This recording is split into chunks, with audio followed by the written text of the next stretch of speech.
This is Corkscrew Convos, another theme park podcast. My name is Chris. And my name is DJ.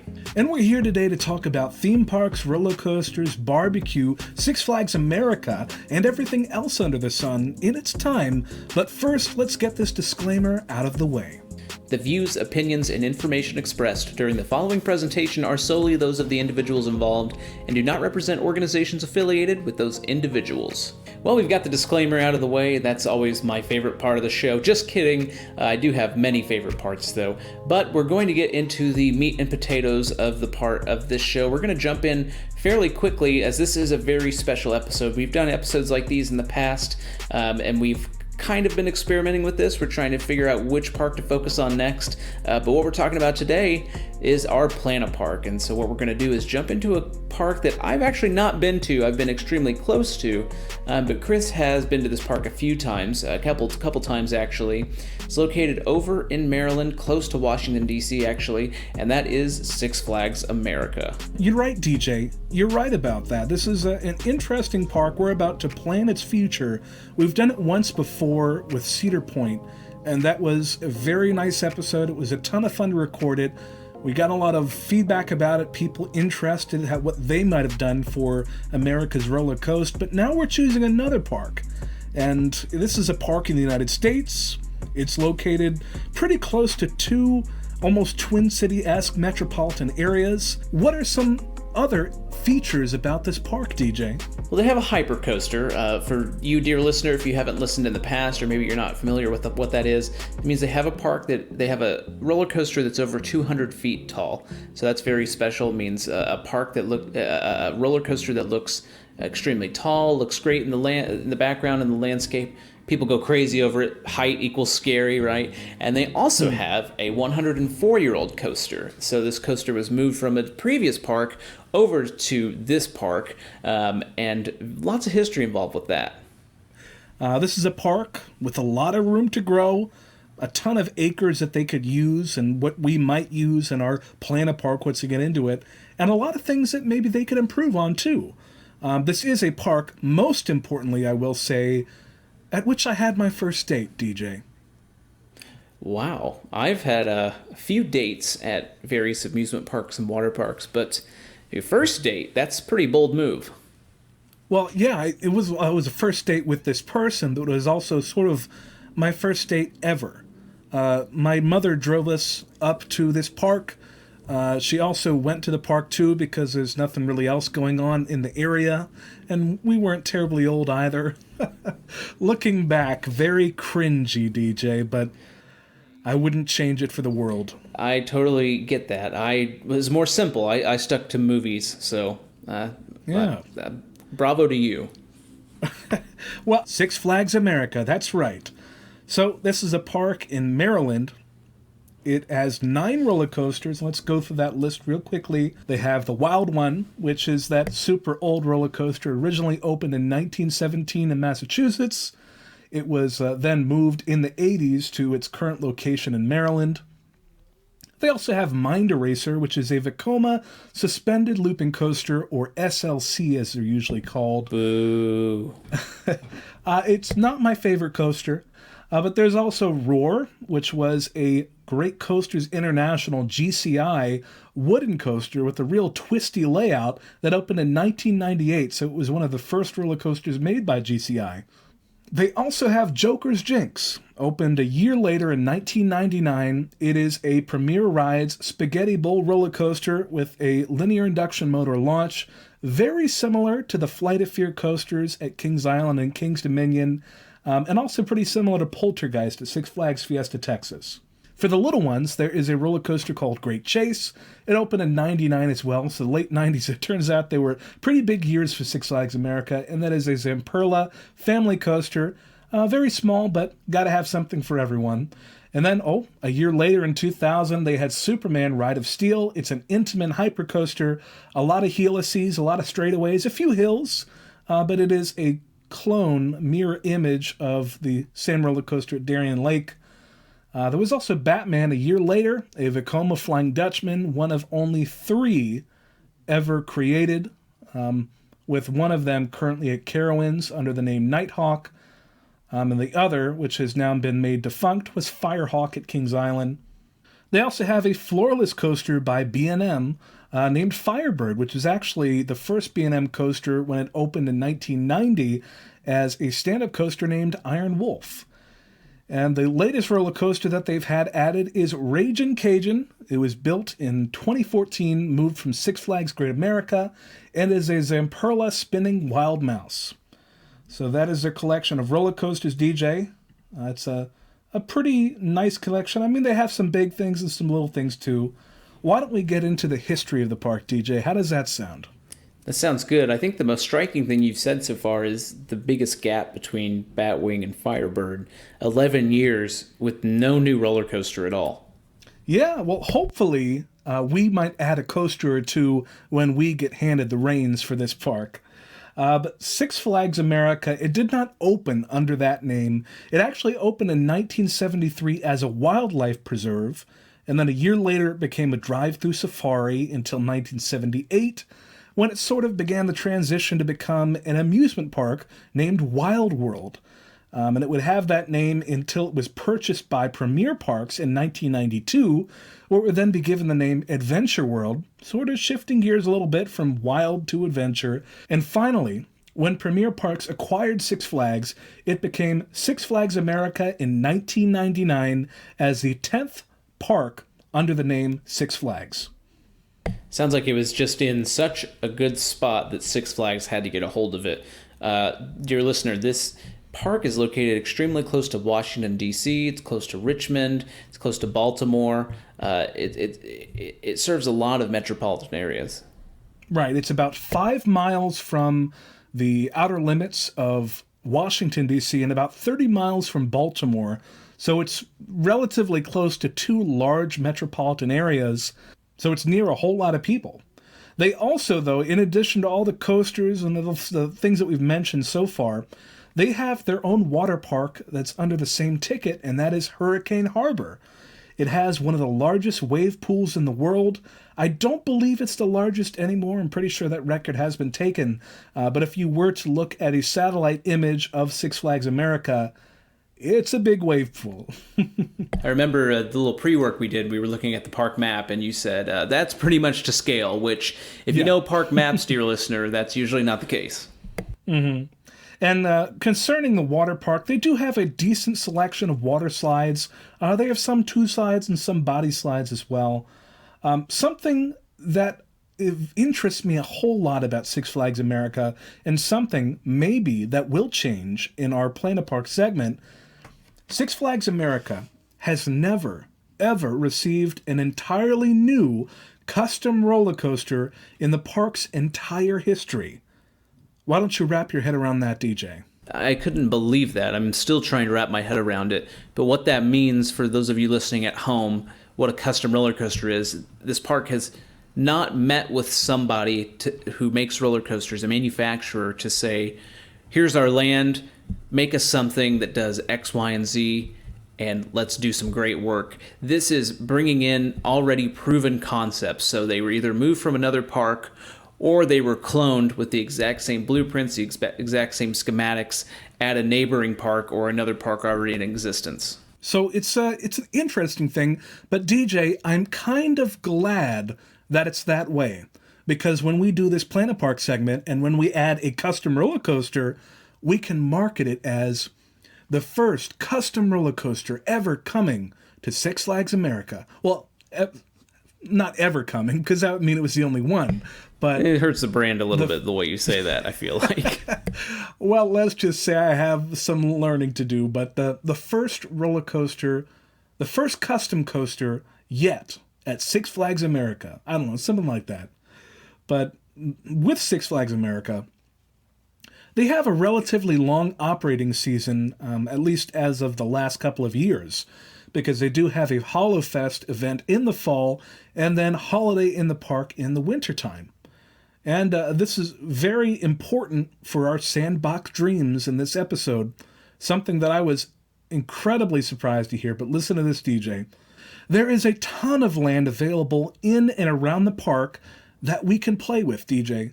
And I don't know about you, but when I saw the satellite image, that is 523 acres, but DJ, they're only using 131. That's pretty much 300 acres that they have to play with, that we have to play with. Somebody build a hotel already. Maybe. If it becomes a destination, we might have to. But there's a lot that we can do. It's a blank canvas for us, and that really excites me. So, DJ, now let's go into our timeline of the last decade of Six Flags America. Let's see what they did. Let's look at some of their tendencies, and let's see if they inform what we do when we start planning the park. So 2010, DJ, they added a kiddie area. It was originally named Thomastown for Thomas the Tank Engine.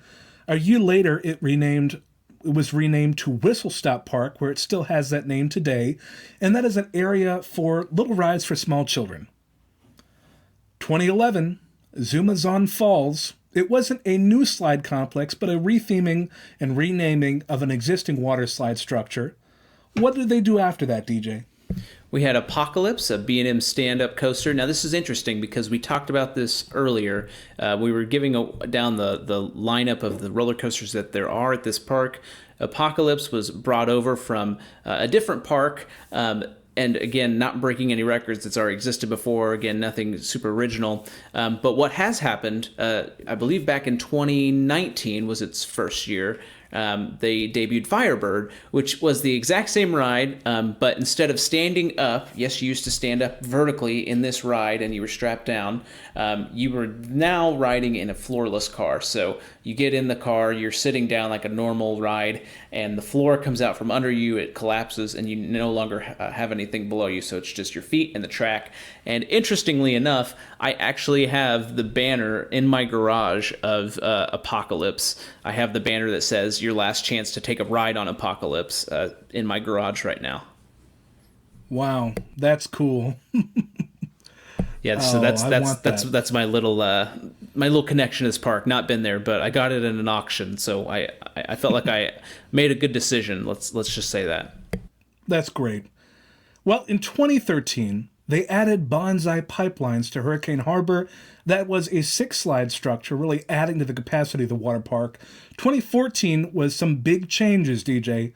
They added an entire section, and that was their Mardi Gras section. And they also added a roller coaster under the name of Ragin' Cajun, which was a Zamperla spinning wild mouse. It is a decently fun ride, and it was moved from Six Flags Great America, just like Iron Wolf that became Apocalypse, also came from that park in Illinois. They also added Larson Flying Scooters under the name of French Quarter Flyers, and I'll say it made for a really nice environment in the park. I did have the pleasure of visiting the park when they had the Mardi Gras section added the last time I went. And like I said, Raging Cajun, it's a fun ride. I've ridden several Zamperla spinning wild mice, and they're good, solid rides, and it was a good area that really looked nice. What about 2015, DJ? 2015, we added to that Mardi Gras section with the Bourbon Street Fireball. This is a Larson Giant Loop.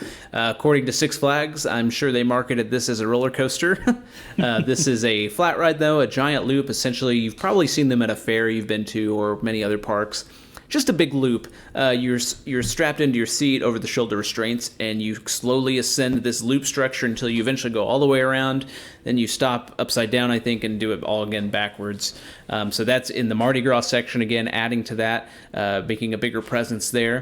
2016, we were given Splashwater Falls. Now, this is a family aquatic play structure over in the water park. We have 6 small slides, interactive play elements. I'm sure you've seen something like this before, too, if you've been to any water park. Just a great way to enjoy some time if you're a little one.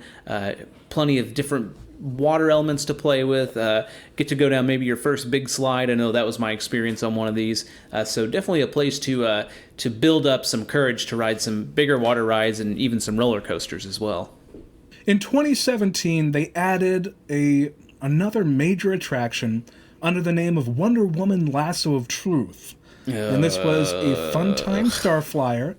Well, I know that the name that they've used that at a ton of Six Flags parks for. No. That's not your problem? The name is fine. I've been on the world's tallest Starflyer, and that is an experience I never want to repeat ever again in my life. You know, I've never ridden a Starflyer. I've done the Windseekers before, but I've never done a Starflyer.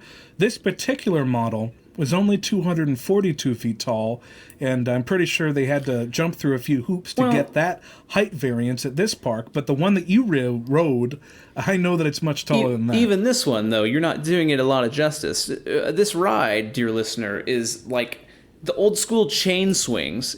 You're in this metal seat with 4 silver chains supporting you, and you're literally just swinging around. This one, although you say not as intimidating, you're still 242 feet in the air, which I believe is this park's tallest attraction, right? Yes, that's right. Yeah, that's ridiculous. I will never do that ever again.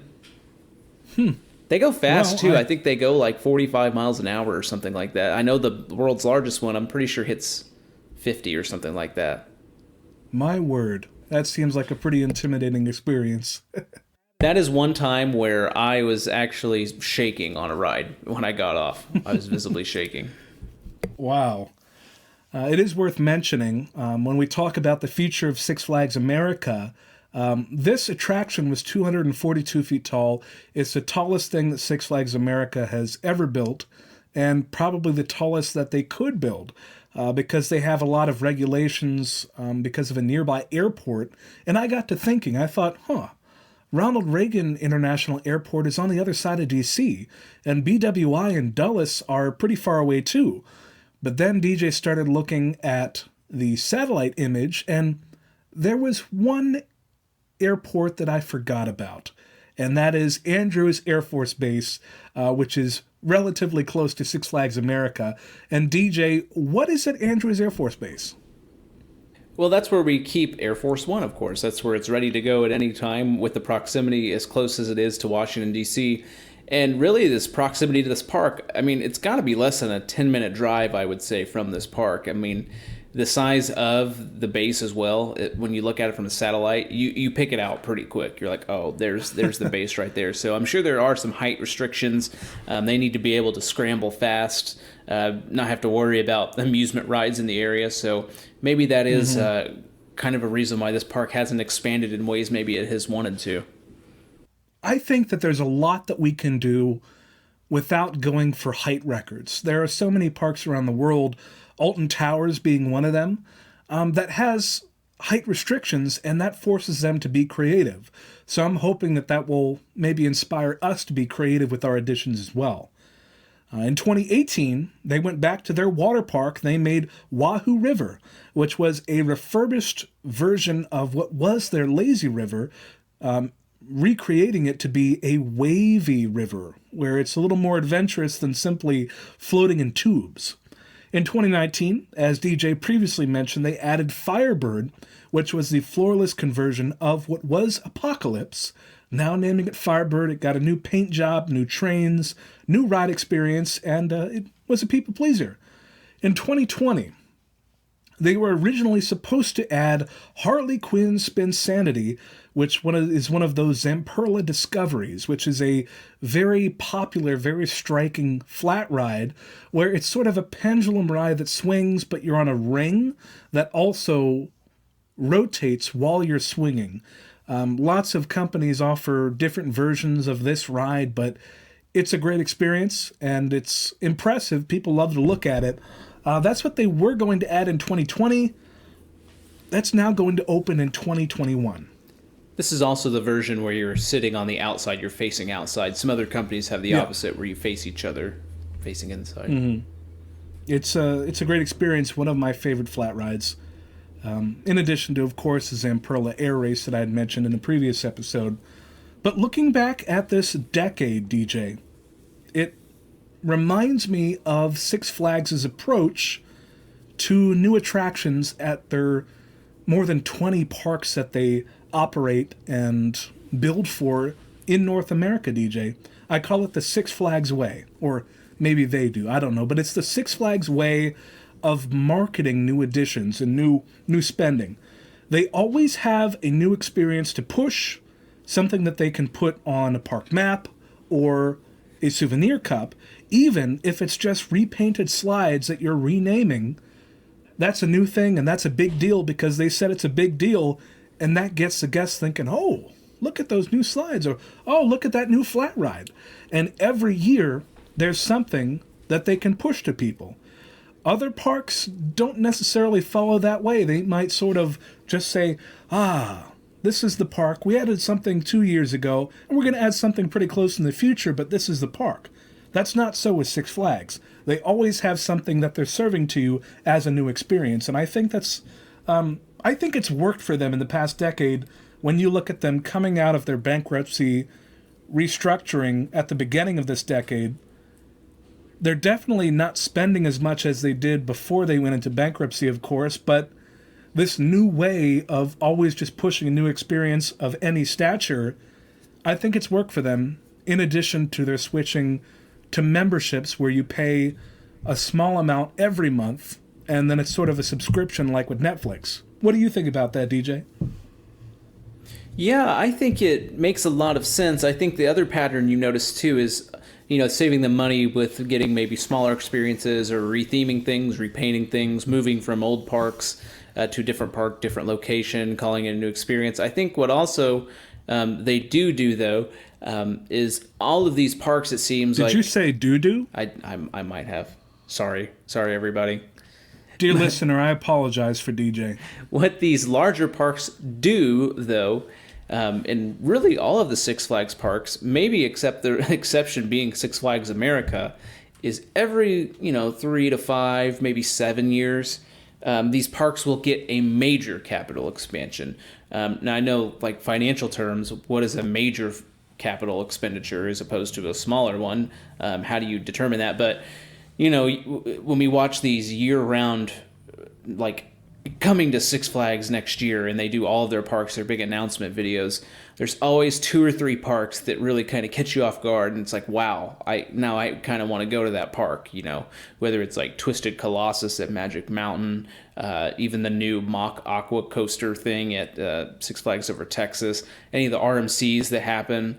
It seems like RMCs make it easily a park you want to go to immediately. Max Force, Six Flags Over America, or Great America. But it seems like Six Flags America, though, they're not part of that. It seems like they're just, like you said, they're kind of just figuring out the new experience, an easy way to do it. Not an easy way, maybe is the wrong word, but an inexpensive way, a way to make their money go farther. And there could be some reasons for that, and we'll probably talk about that too in a little bit, but yeah, they don't seem to get that big e-ticket attraction or that big sacred cow attraction. Well, let me speak to that, DJ. I mean, you compare Six Flags to other Six Flags parks.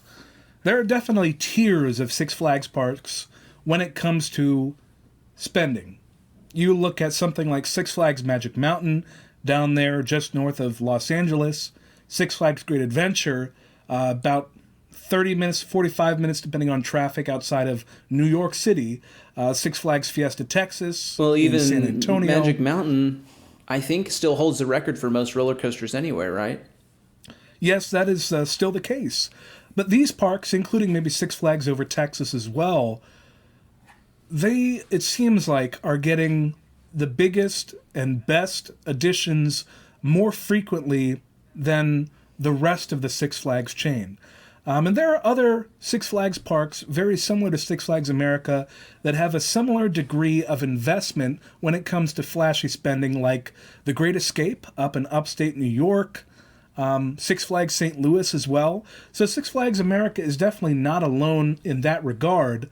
But let me float this by you, DJ, and see what you think. We've already said Six Flags America, 5 miles from D.C., 30 miles from Baltimore. There are so many people that live very close to that park.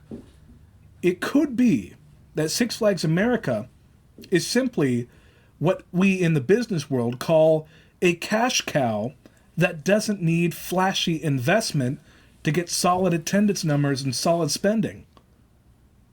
Because people are going to go anyway. Because there's just so many people there that they don't need a major roller coaster every 3 years or so.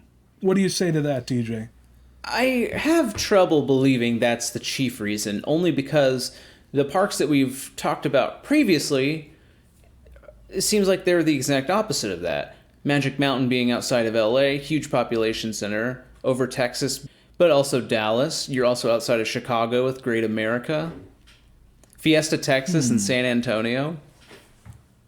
I don't know. There's definitely a lot of competition when it comes to Magic Mountain, so I see why they do what they do to stay in the race. Well, another thing to point out as well that might be relevant to this, and I think is maybe a bigger part of the formula here, is that you have two other theme parks very close to this one, one of which could be considered a destination park, that being Busch Gardens Williamsburg, one of probably, I would say, my favorite park that I've been to for all around everything they have.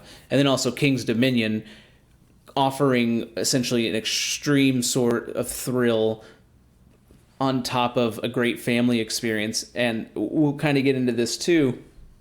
But we were talking earlier when we were doing the pre-work for this, and something we realized pretty quickly, both of those parks, Busch Gardens Williamsburg in Williamsburg, Virginia, being extremely close, and King's Dominion being also extremely close in Doswell, Virginia, actually closer than Busch Gardens Williamsburg is.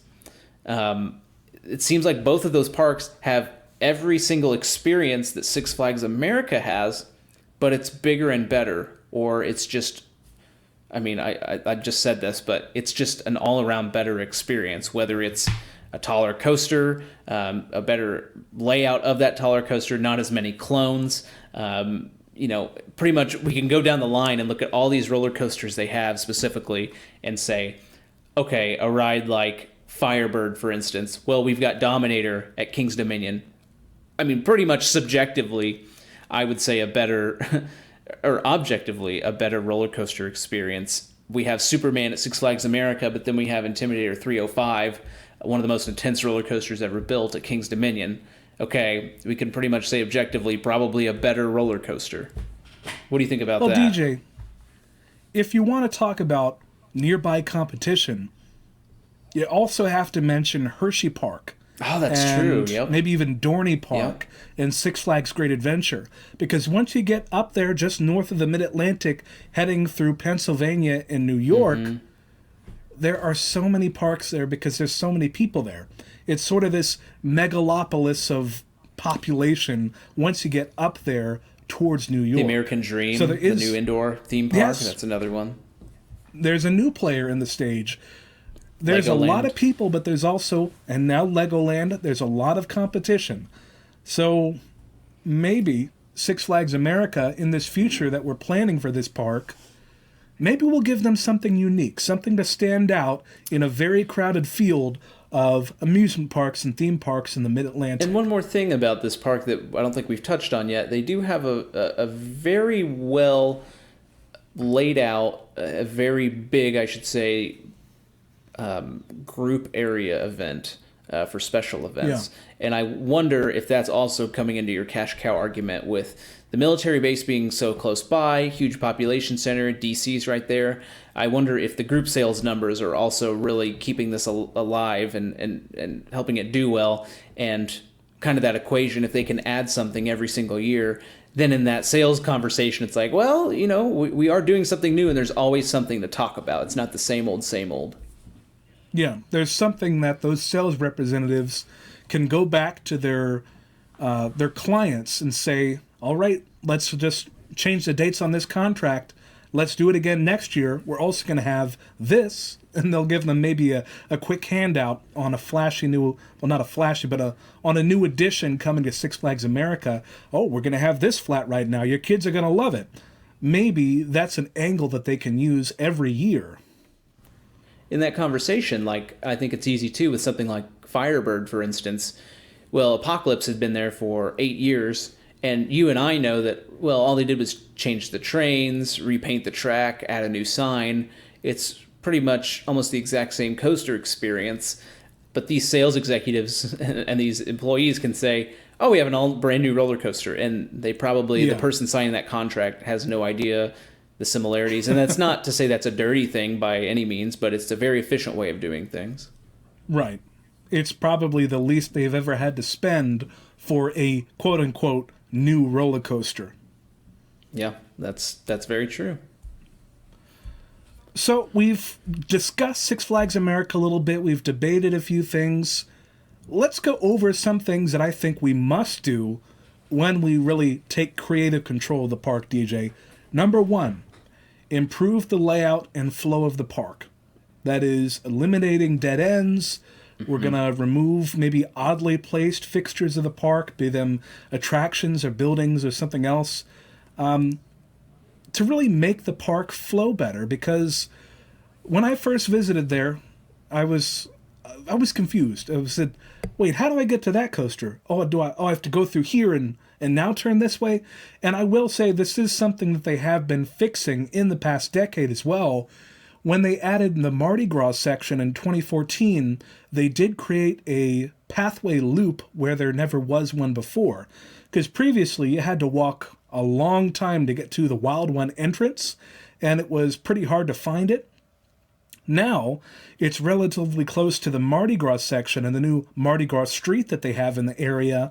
So it was much easier to access it with that new loop that they added. So they are already starting to fix it, but that is something that I think we should continue to work on when we get creative control of this park in just a few minutes.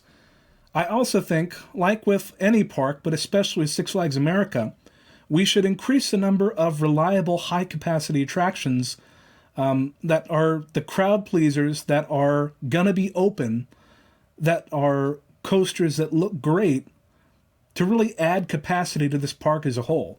Because we said at the beginning of the show, this park is only 131 acres out of the 500 acres that they have. If you add some capacity to this park to really build it out, to really welcome the crowds of the people that live nearby, because so many people live nearby this park, it could be big business. Yeah, and there's just interesting choices with the layout. Like, when you told me how you had to get to the Wild One, I was a bit surprised that it had gone on for so long.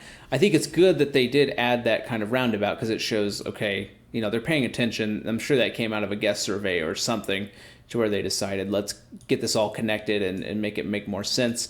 But the fact that Superman is all the way in the back of the park, and then you see Batwing, this Vekoma flying coaster we talked about, I mean, it is literally in the middle of nowhere, and it's in a theme park. I wonder what the ridership numbers for that ride is, knowing how far back it is. Not only that, but also you cannot see this thing because it is absolutely dwarfed by their hyper coaster over 200 feet in the air, Superman, just towering over it. I mean, you would never know it's there unless you had a park map or your buddy told you about it, or you just happened to notice it when you're on Superman. Right. That is a nice point. Like we said, you have to walk so far to get to both Superman and then Batwing. They have added something along the way in the form of the Wonder Woman's Lasso of Truth, that Funtime Starflyer, but it's still pretty isolated in that area of the park. Something else I think we're going to have to do, we need to increase the number of quote-unquote all-ride attractions. And do you know what I mean when I say all-ride attractions? This is a ride where you can take literally anybody in the family on it, as long as there's, age and height isn't an issue here. We're just needing a companion, someone responsible, usually 16 years or older, to ride with the person that might not be tall enough. Right. I want something in this park that the whole family can ride, even the baby carried in the arms. And I didn't always think this way, because you think about regional parks, even in their kiddie areas where it's just little flat rides that go in a circle. Not everyone can ride that, but that's pretty much all there is for the little ones until they get maybe a little older, and then their parents can ride with them. And it's a disconnect, and it's something that the big destination parks do really well. When you think about even Disney parks especially, there are so many attractions that everyone can ride as long as they can sit safely in that attraction. and be supervised if they need to be supervised by a supervising companion. Something that children can ride on their parents' laps and experience. Something that everyone can ride. A lot of times at Disney parks, it's a slow-moving dark ride or even a slow-moving flume ride that doesn't have a drop. Maybe think It's a Small World or any of the Fantasyland dark rides in Disneyland. I really think that regional parks have been missing out by not having this attraction that anyone can ride and that anyone would want to ride. Another thing that goes into that as well, with height and age, and you're supervising. Let's say you have a baby with you, and you're supervising the baby. What's also important, why those height markers are there, or why you need a companion with you, is in the case of a needed evacuation on the ride. A lot of the times, if the person's tall enough, they know what the clearance is that they could handle. For instance, getting out of the restraint if the ride were to come to emergency stop, getting over to a catwalk and having the mental fortitude to, do what they need to do to safely evacuate off the ride. That's another point to think about as well. Yeah, that is another point. Another thing that I think we need to do, that we need to focus on when we get control, we need to develop the park with a goal of 4 seasons of thrills. I think that's a phrase that's been used in the past by Six Flags parks when they open up new seasons, like, for example, winter in the park, holiday in the park.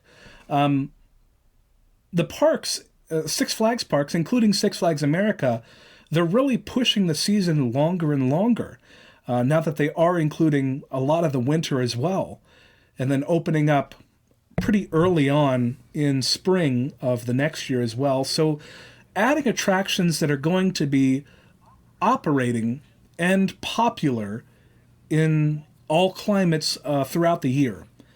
Namely, not water attractions necessarily, DJ.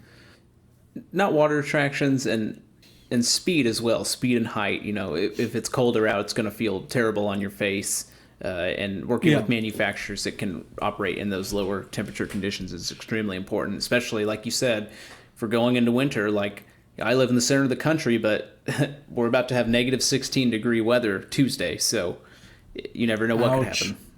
Yeah, that sounds like a hot chocolate day. You need to get some hot chocolate, sit on the couch underneath a few blankets, and just wait it out. I actually bought a new coffee maker, so I'll be using that. Well, another thing I think that we should do is, of course, as with any park that we're taking control of, is improve or remove low satisfaction attractions. If you're taking those guest surveys and people are saying, I really didn't enjoy this experience right here, and you're getting a lot of people saying that, it might just be best not to have that attraction anymore. There are a lot of things that go into removing an attraction and why that might be, but if people aren't enjoying it, that's a first step on the way to removal, I'd say. Another thing, DJ, we only have 2 left, but these are 2 big ones. We need to leverage existing licenses that Six Flags already has with these new additions. Namely, Looney Tunes, which are sort of maybe even coming into a renaissance with HBO Max creating new Looney Tunes shorts, and DC Comics.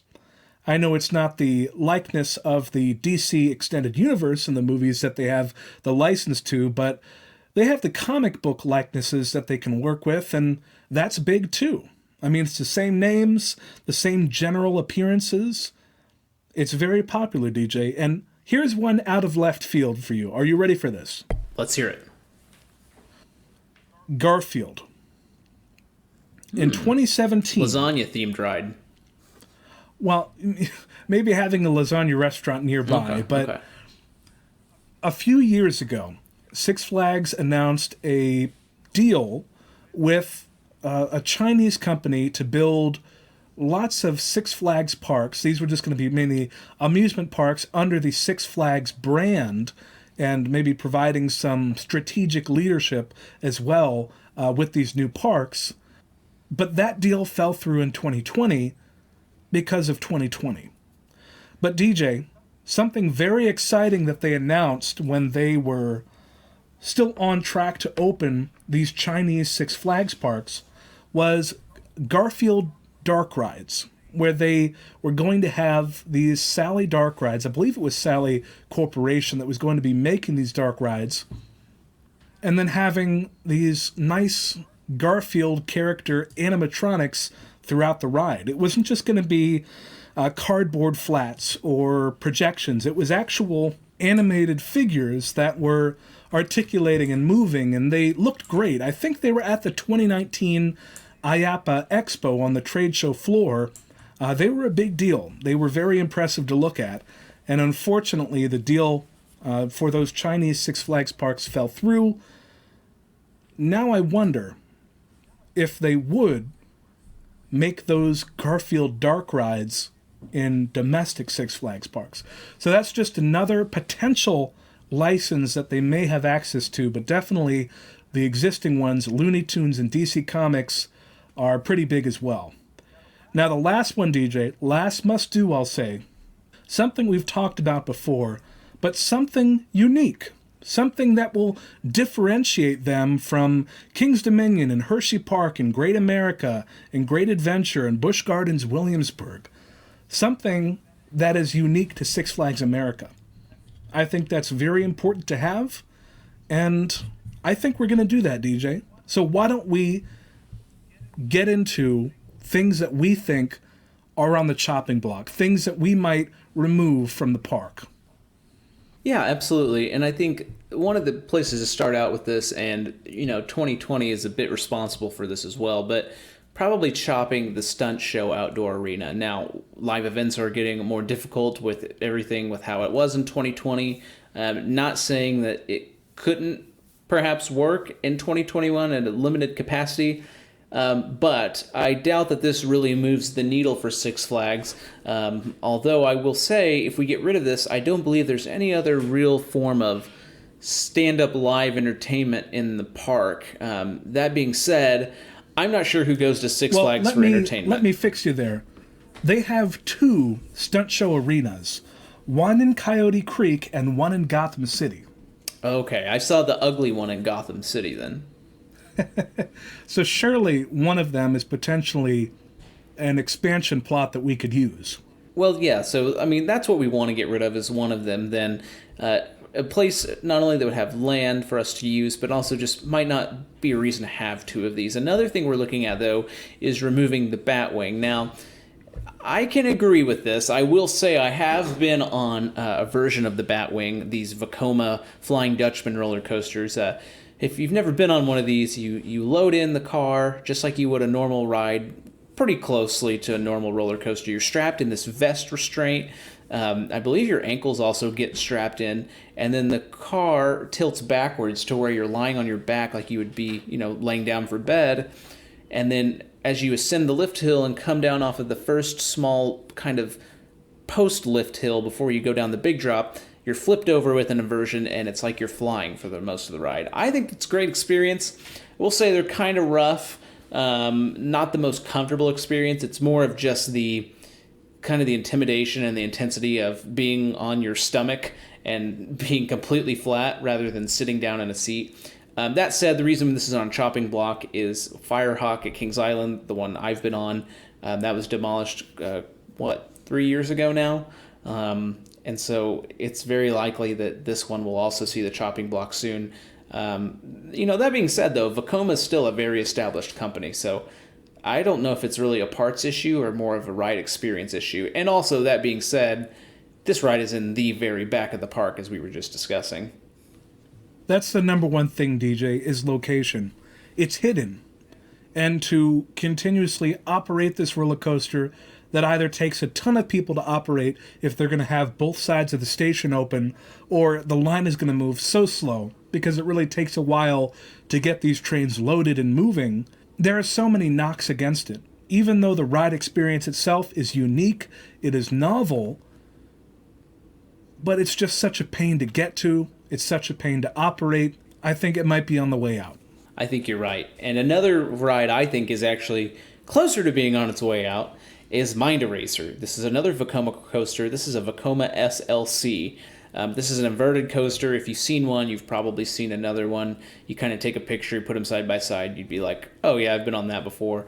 It does give 5 inversions in one ride, so that's pretty good. But we talked about this in our last podcast. The bigger, quote-unquote, bigger version that most Six Flags parks get is the Batman clone, the B&M, kind of the Rolls-Royce version of the Mind Eraser. So that being said, we know that these rides aren't comfortable. Could definitely see this one saying bye-bye. It's towards the front of the park. Maybe you put something a little more striking there. Yeah, it's definitely not my favorite roller coaster. And it was, I guess there's a lot I could say about the coaster, but it's not my favorite. And I think that it's not a lot of people's favorites. So I think that it's a coaster that is definitely on the chopping block when we are picking and choosing what stays and what goes. Right next to Mind Eraser in Coyote Creek is Renegade Rapids, and that is their sort of whitewater rapids ride where you go on rafts down a flume, and there are bumps and jolts and spins and waterfalls. This is a ride that has a short operating season. When you consider the new operating season for this Six Flags park and for a lot of parks in the country, they don't operate their water rides for what is now becoming a major part of the time that they're open, because it's just not reasonable or even desirable to have a water attraction where people are going to get soaked for any time during the early spring to maybe even October onwards. And that's taking up room in the park. And so I think a lot of parks are coming to this realization that the land could be better used if they put something there that's going to be open for at least more of the time that the park is open. This is a water attraction, and anything that uses water is inherently going to be more expensive to maintain and operate as well. So that's another thing I think could be on the chopping block. Then we get the Big Easy Speedway as well, which is the upcharge go-kart attraction underneath the finale helix of the Wild One.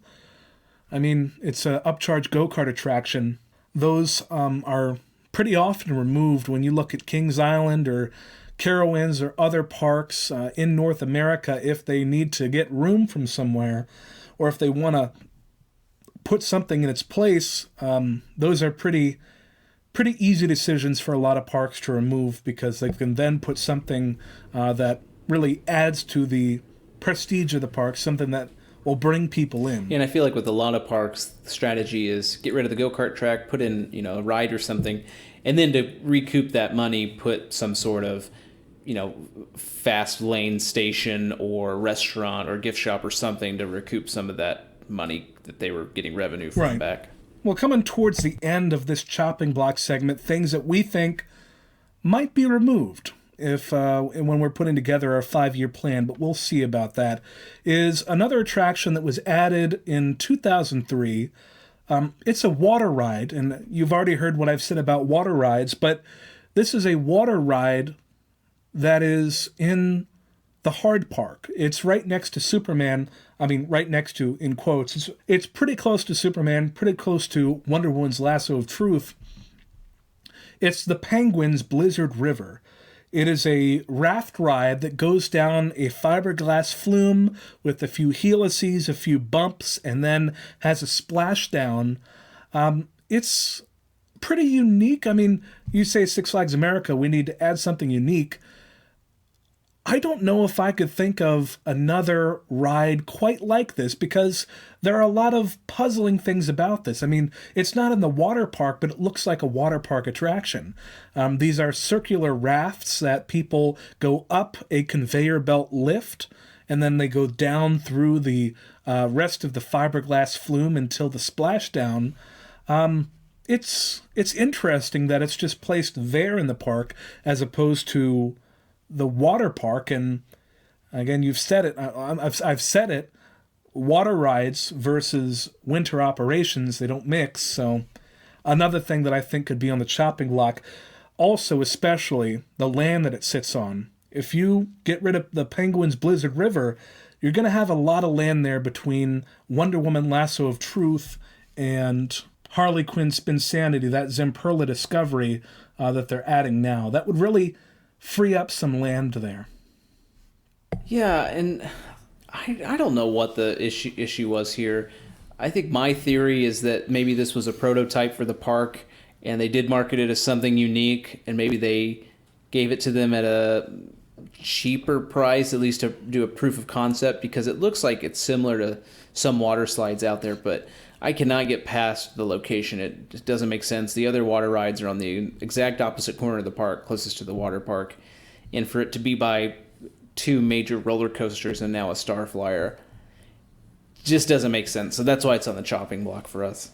Is there anything else on the chopping block, DJ?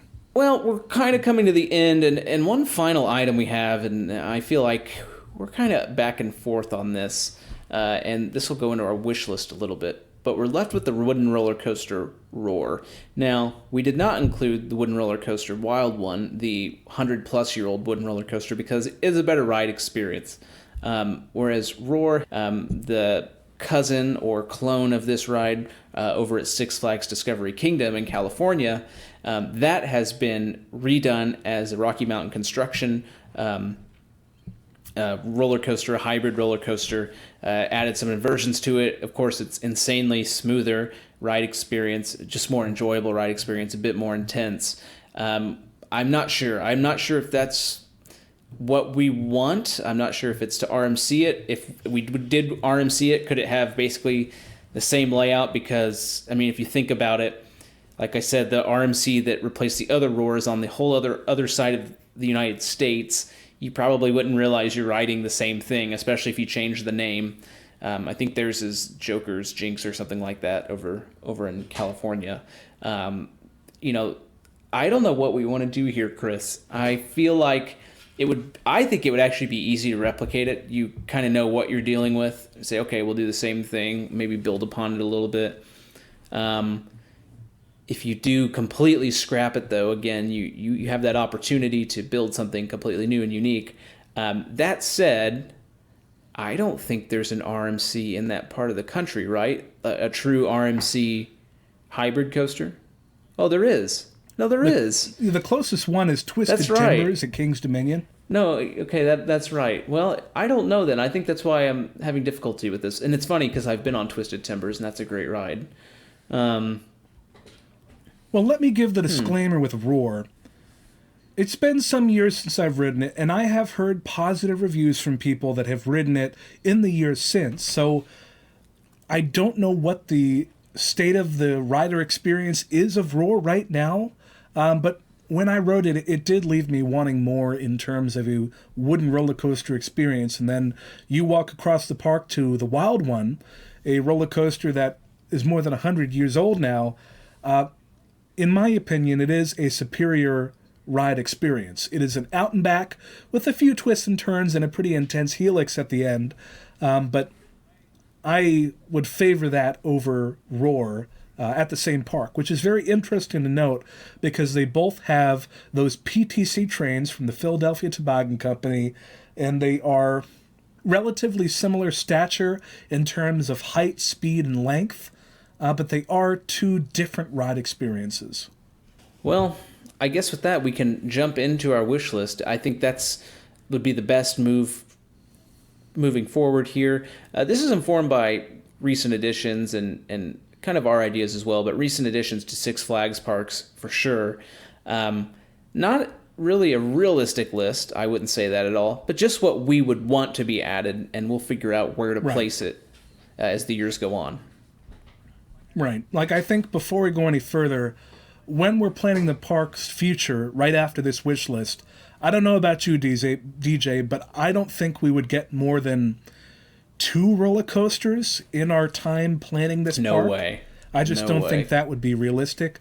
So if we even get one. On this wish list, we have lots of roller coasters. It doesn't mean that we're going to be putting in all these coasters, just shoehorning them in to every corner of the park. That's not what we're saying. This is just sort of the list of potential players that we might be using when we are planning the future of Six Flags America. Absolutely, and I think we're going to start with potentially the RMC Roar Coaster. We've seen this done before. We know it works. We're coming straight out of the Six Flags playbook.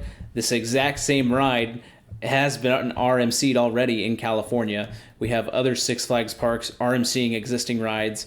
We have Cedar Fair parks doing it, other parks outside of those doing these conversions. Almost every time these parks have done it, it's made a ride experience that's not even comparable, I would say. I don't think, and I could be wrong here, Chris, I don't think there's ever been a case where any of these old wooden roller coasters, and in Roar's case, not really that old at all, but any of these older wooden roller coasters have been RMC'd, and it's ever really been a bad thing or not an improvement in some way. Obviously, some are better than others, and I think folks would say that the one in California at Discovery Kingdom is probably on the bottom list of RMC coasters.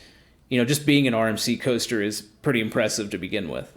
Yeah, you think of what might be less impressive RMC coasters, those are still maybe top 3 in any park. Easily. Yeah, so it's relative that we speak in terms of upper RMC or lower RMC. They're still pretty much one of the best attractions at the park wherever they are. So it is interesting to note, though, we did have the conversion of Roar to Joker in 2016, I believe it was, at Six Flags Discovery Kingdom in California. It hasn't happened yet for this Roar, DJ, so I do wonder if we're talking about in the real world. It hasn't happened yet, so I don't know if it's going to happen, but that doesn't mean it can't be on our wish list. Right. And also on this wish list is another RMC. Now, this is a little bit different. This isn't a conversion. This is a ground-up RMC, specifically their single rail coaster model. So we're not thinking of a ground-up RMC hybrid or wooden roller coaster. We're talking about the single rail inline trains, adding perhaps, you know, this is a park that does clones, and they do them seemingly well. Maybe this is where we see a clone of Wonder Woman down at Six Flags Fiesta, Texas, and Railblazer over at California's Great America. Yeah, those are definitely coasters that look amazing. They're in a relatively small footprint. They have such tight twists and turns and dives. They look incredibly intense. And I think if you were to add a single rail coaster to Six Flags America, it would be the #1 coaster at the park. Yeah, and I only hear great things about these. I know capacity isn't the greatest, but the ride experience is so short, and that's not necessarily a bad thing, but it's so intense. They pack so much into those little single rail coasters. You know, the only reason I see maybe this not happening is you have a custom designed single rail coming to Six Flags Great Adventure, only about 3 hours away. That said, that's still a pretty lengthy drive, and maybe most folks in that area wouldn't want to drive that far just to go to, quote, another Six Flags park. So that is also on our wish list. Then we get to thinking about something that could operate for 4 seasons of thrills. A lot of Six Flags parks have added this particular edition that I'm about to mention in recent years, and that is Justice League Battle for Metropolis. It is a very nice, interactive dark ride made by the Sally Corporation. They do great work. I think we've seen this in St. Louis, in Dallas, in Magic Mountain in LA. We also have it in Great Adventure, I'm pretty sure. So it is in New Jersey, relatively close, but it's a popular indoor attraction, and I don't think that cloning that would necessarily be a bad thing down the road in Maryland now. That's something that would be potentially open for winter events as well. So I think it's definitely something that I might want to add to Six Flags America too. And the building themselves, they look impressive too. And on the counter of what you were just saying, even in the summer, it's an air conditioning building to go into. Yeah, that's another good point. I hadn't considered that, but that is correct. It's some time out of the sun, out of the heat, so that's definitely nice. There's also another thing that was added to another Six Flags park recently, and that is a pneumatic air launched roller coaster. Well, I guess pneumatic air is redundant, but a pneumatically launched roller coaster using that compressed air to have a super fast acceleration in the form of max force added to Six Flags Great America in 2019, I believe it was. Yep. It's an incredibly fast acceleration. Fastest in the world. Nothing like it. Oh, fastest in the world? That doesn't surprise me. For acceleration, yeah. It's super intense. Something that if it were added to Six Flags America would definitely be the king of all coasters there. would rule the roost, and any other cliches that I could think of, but not sure if it's realistic, but it's something that's on our wish list. Another thing, now we're getting into really rounding out the park experience, maybe some things that we would add to appeal to all sorts of people, would be a large indoor eatery, maybe similar to Das Festhaus in Busch Gardens, Williamsburg, or even Heritage Hall in Carowinds. This is a large indoor eating space, maybe with different offerings and a sort of a food court style, probably going to have a stage for entertainment in there as well. Maybe even have some indoor space that could be a marketplace, maybe similar to what Silver Dollar City does, where they have a lot of indoor spaces near pathways that are changed over between the different seasons that really complement the seasonal offerings of the park. I would love for Six Flags America to have that. Yeah, you have also a beer garden element as well, too, that you could possibly add, and you'd be competing with Williamsburg, just right down the highway. Well, right down the highway, maybe 3 to 4 hours with traffic. Another thing, I had mentioned it in my must-dos, it's adding an all-ride, dark ride, or flume. Something that everybody, from the baby to the grandparent, can ride and have a good time. And that could maybe be just like a slow-moving flume ride or a slow-moving dark ride themed to Garfield or the Looney Tunes. Not a record-breaking coaster or attraction, but something that's going to put a smile on the whole family's face. Yeah, absolutely. This is an opportunity for everybody to ride together. And, when you have a small child, especially a baby, it's hard to take them to a theme park. And I feel like for a lot of parents, they might just say, well, we'll set this year out. Definitely a way to get the younger ones into the park sooner, and also get you in the park as well with them.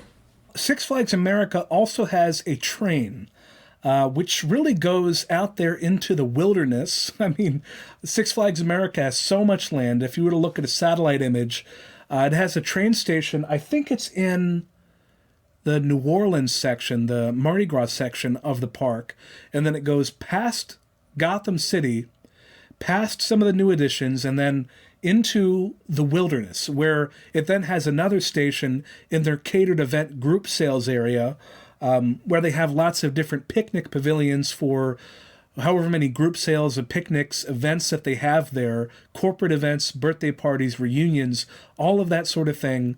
They have a train station that goes to it, and that's something that I haven't encountered at any other amusement park, to have such creative integration of an attraction in group sales space. But they're clearly doing something right. If they have that many picnic pavilions there, they probably do relatively big business compared to maybe what other parks do across the country. But that train, for example, that's an all-ride attraction. Anybody can ride it. So if they were to add a story to that train, or maybe even cut out figures to the train and narration or whatever in the sort of underutilized sections of the train's layout, I think that could be something that would really improve the park as a whole. Totally agree with that, and I think the holiday thing is something else to think about with, being able to change the show, and it's always different, and there are parks that do this well. Maybe it's Six Flags' turn. Now, I know this next item we have holds a special place in your heart, and anytime I see this ride get listed, I get excited for you specifically, Chris, because I've not been on one of these, but I know you absolutely love them, and that's the Zamperla Air Race. Yes, it's my favorite kind of flat ride. Six Flags Fiesta Texas is just about ready to open their Zamperla Air Race attraction. It's masterfully decorated and themed to have a steampunk design, and I think they're calling it Daredevil Dive, but it looks amazing at Six Flags Fiesta Texas. It's always such a visual feature of the park whenever it's added to something. And I think that it would be great at Six Flags America, because I think any park could stand to benefit from having a Zamperla Air Race in its offerings. Well, sticking with Zamperla, there are several parks out there that buy in bulk. When I say buy in bulk, they buy a lot of flat rides at once. Sometimes they're the little spinning flat rides that go in a circle. Sometimes it's the disco, which is sort of a half pipe that spins as well. It's a great, fun little ride. And maybe even a little Zamperla family coaster as well. Some parks that come to mind that have bought these rides in bulk and really get the Zamperla mass discount. I think there has to be some sort of discount for getting so many of these rides at once.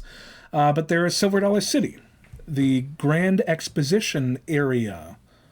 What's the name of that land, DJ? Grand Exposition, you're right, the Grand Exposition. You also have Dollywood, you have Wildwood Grove. The County Fair area. Mm-hmm. Wildwood Grove and the County Fair area in Dollywood. I think they both have a bunch of Zamperla attractions as well. I think also some of the Planet Snoopies. I know, I think Worlds of Fun did this when they redid Camp Snoopy. Their Planet Snoopy, if there weren't some reskinned rides, the all new ones were all Zamperla, I believe. Yep, same with King's Dominion as well. Coney Island, Luna Park there is sort of a Zamperla showplace because it is managed by a Zamperla company as well. So all of the new Zamperla attractions are featured there. Owa as well, down in Alabama. Yes. That's another one. They even added Zamperla's largest roller coaster that they offer, their Rolling Thunder model, or the Thunderbolt. They have that in addition to all the other new Zamperla flat rides. So they clearly have done this at several parks around the country. And feasibly, some degree of this, I'd like to see that added to Six Flags America, because that can add a lot of capacity. If you have a lot of little flat rides in one area, that's a really nice family area that, for the most part, a lot of the family can ride together. Yeah, I totally agree with you. And another ride that the family can ride together, and I feel like we don't have many of these in the United States. I think there might be two. I know for sure there's one. I'm sure there's a second one out there somewhere. But you see them more in Europe and Asia, I feel like. It's the Vekoma family boomerang. Now, the boomerang concept, you may have been on one of these rides before, dear listener. You're taken up about 100 feet backwards. You go through 3 inversions, up another spike slowly, and you drop backwards to do it all again. Vekoma recently, I think in the past 10 years, came out with the family boomerang concept, which is kind of the same thing. Go up backwards, do a sort of roller coaster course, then go up a forward spike and do it all again backwards, but with a family element. So there's no inversions, lower speeds around 20, 30 miles an hour, and you're just going through a couple of hills and some helices. But I think it's a great opportunity for littler ones to experience their first roller coaster. And it's kind of, I have a kind of a soft spot for rides that are more than the Wacky Worm, let's say, or more than the Dragon Wagon, right? If you were a kid, you were 5, 6 years old, and you got off this family boomerang, you would feel like you've accomplished something, and you might want to ride something more during the day or maybe the next year when you come back to the park.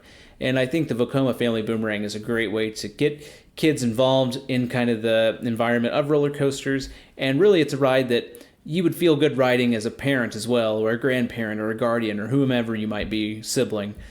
You wouldn't feel like you're wasting your time riding it. Right. I think it's a relatively compact roller coaster. It's sort of like that bridge coaster where it's not a kiddie coaster, but it's not quite big either. To speak to what you said earlier, I don't think that we have one of these in North America, if I'm not mistaken. There was one in Germany, in Phantasialand. There's one at Drayton Manor in the UK. There's one in Vietnam, and then another one in France, I think. But these are not very common yet. They have a theoretical hourly capacity of 720 guests carried in an hour, which is pretty high for a coaster at a regional park. It seems like a nice, concise little coaster that isn't really going to break any records, but it is going to be unique, at least in North America. Yep, totally agree with that, and this could be the perfect spot to do it. We have one more little item here that is a little bit different than the other items.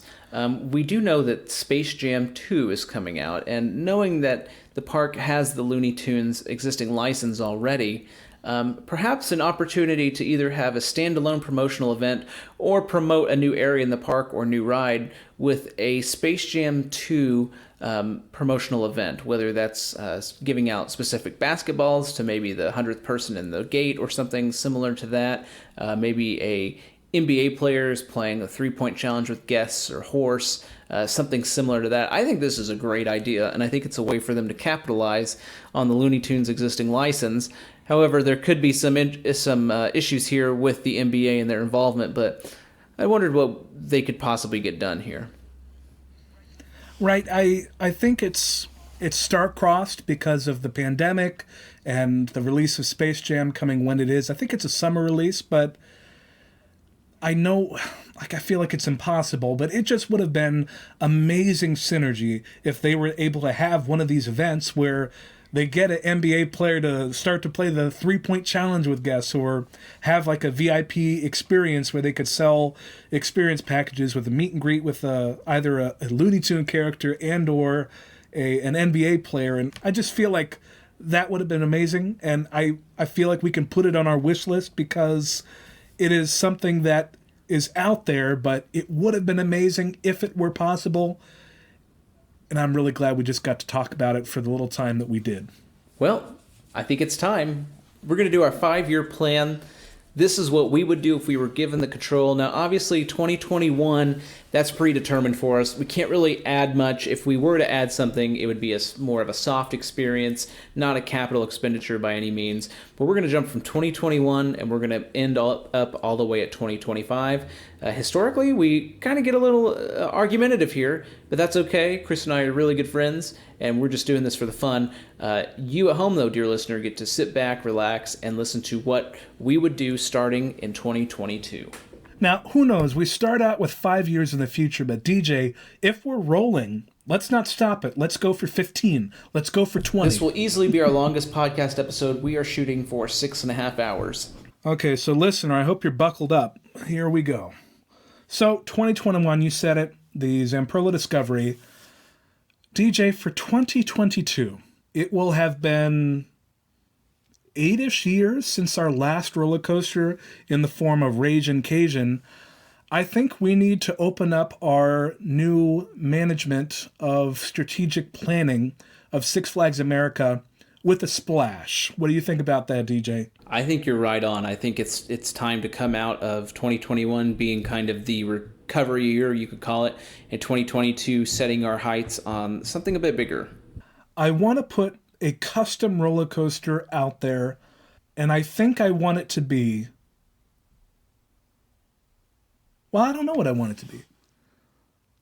Talk to me, DJ. I think... What coaster should we make? I think we say goodbye at the end of 2021 to Nightwing, or Batwing, sorry. Batwing, different okay. Superhero. I think we say bye to Batwing. We've seen it say bye-bye to Firehawk at Kings Island. There's only going to be one remaining in the U.S., I believe, after this one would be gone. I think it's time to do something else.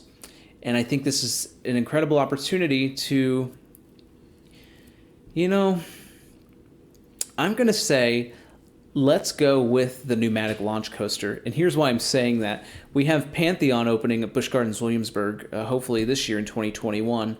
This will be a stark contrast to that ride with a faster acceleration. They can already beat that record with the faster acceleration, with this kind of a closer park. I feel like you're not competing with any other launch coasters other than maybe Storm Runner at Hershey Park.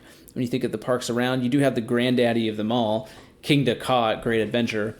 But as we know, King Dakar being the tallest roller coaster in the world and one of the fastest, the ride experience isn't really that repeatable on those rides. And I constantly hear people saying Top Thrill Dragster's better. So I think we go for a pneumatic launched coaster, something that will break a record. Doesn't have to be a world record, but maybe something that can break a record in their region, perhaps. They like to do those sorts of things where they kind of nitpick at what the record is. So maybe we get kind of pinpointed there. Fastest acceleration on the eastern coast of the United States or something like that. The acceleration itself is fast enough to really be better than King Ka in a way. It beats Pantheon for sure, being pneumatically launched and not magnetically launched. I think that's a great place to go. Here's why I didn't say single rail coaster. You have one literally opening at Great Adventure that was probably going to be a better ride experience. And I don't want to say Roar just because I feel like it's too soon. I still feel like 2022 is too soon to do that. Okay. Well, riddle me this, Batman. Where in the park are we going to put it? I think it goes... There's a lot of land, there's a lot of choices, but where are we going to put it? I think it would be... I think this is how you effectively use the Batwing area. I think it goes where Batwing is now. I think you figure out how to do some sort of out and back layout, maybe an inversion here or there, that moves the coaster towards the front of the park. So as I'm parking, as I'm walking up to the entrance, I see that ride, this new ride, and say, oh my goodness, what is that? And it forces me to go all the way to the back of the park, because right now with the small footprint with Batwing and with having all the trees around it, I'm only going to go back there if I'm going towards Superman. I might not even realize it. Now it's up in front. Sure, I can see the height of Superman. I want to do that, obviously, but now I have this track that's right in front of me in the front entrance, similar to how Carowinds and I believe, what's the other Cedar Fair park? Cedar Point. They also do this, where they have a ride with any new ride that they've had. It's right in the front. It's the first thing you see, and it's really a statement piece. Okay. I will say with Superman, that is, you can see the lift hill from the road, but you can't really see much else from the park. I mean, when you're entering the park in the parking lot, the first things you do see are all the slides, and the tornado slide as well. So I think it would be helpful to put another bit of visual intrigue out there. If we still put the entrance and the station maybe between where the existing Batwing station is and the Superman station, let's see. Is that what you were thinking? I'm thinking of putting the station pretty close. I mean, still use the infrastructure you have there. Maybe you could even recycle the station building. I'm thinking the ride would somehow, and you're going to have to go through a lot of trees, I would think, but it's somehow just moving its way up to be right by the water park, or close to the parking lot somehow. The parking lot's even further out. But I'm just knowing that, I think max force is almost 100 miles an hour or something like that. It's not the fastest, but it's still pretty dang fast, and that acceleration is the record breaker there. But how can we effectively, with an out and back layout, just get rid of some of these trees? And I'm sure they love their trees at this park, it seems like. Then again, there's a lot of concrete plazas and that sort of thing. But how can we get the ride itself to get up to the front of the park towards the entrance and do some sort of spectacular Immelman loop or some turnaround element that would make folks at the ticket windows and pulling up as they get closer to that ticket window think, oh, I've got to ride that. Where is that? The thing about your idea is, if we were to start a coaster by Superman and Batwing, maybe even using Batwing's old station, and then having it go maybe over that middle helix of Superman, around Roar, and then maybe even around Mind Eraser, I'm pretty sure that would be one of the longest roller coasters in the world. I don't know if... I think that would just be too expensive. I think you're probably right. Batwing is just in such a weird place, and I'm wondering how a ride, I imagine you spend all this money on a ride, how do you get people back into that corner of the park? Or maybe Batwing is gone and we're done with that venture for now. Unless we snaked around and began with putting this maybe where the river raft adventure is, putting it there, and then that is opening a new pathway similar to what they've done with Mardi Gras. Would that pathway be going around Roar? I would think it would have to. Or right beside it, potentially. Let's see, removing Renegade Rapids, and this is tough. Because I do want that front gate visual intrigue. But the front of the park is a lot more congested and busy, and built out, frankly, than a lot of the rest of the park. I don't know if we want to get rid of Roar right now, but I guess it could be a good opportunity to do so. I mean, we know that the RMC that they've done in California on their Roar isn't the best out of all the RMCs. Would be a great ride, but we're already adding something that's pretty intense. Maybe getting rid of that and doing a sort of a streamlined experience with the new coaster would, again, open an opportunity to connect some paths from where Roar is now to Superman into the kids area there. Maybe that's what we do. That seems to make sense to me, at least. Okay, so what if we, instead of removing Batwing, we are removing Roar. We're not going to RMC it. We're just going to remove it. And then we'll put that pneumatically launched roller coaster. Let's see, are we making a new section or a new extension of an existing section in the place of Roar, where we then have the entrance plaza for this new launch coaster that we're building? I think it's a great opportunity to use the steampunk theming that a few of the Six Flags parks are already capitalizing on. Oh. This could be the beginning of a steampunk section. You mean Scream Punk? I think that's what they call it. Oh, yes, that's right. Punk. You're right. Scream Punk. Okay. I'm sorry. Sorry, everyone. That makes sense to me. I think you could also kind of retheme Firebird if you wanted to. I'm not really retheme it, but maybe just add I don't know. It's kind of got the color scheme there already. Maybe work the story somehow to make it fit. But now we have the opportunity to build on that. We've got our pneumatic launched coaster, which could be very steampunkish. Yeah. Add some fog machines to that launch. And then we're able to hopefully snake our way to the front entrance, or at least have a kind of a new standout experience there.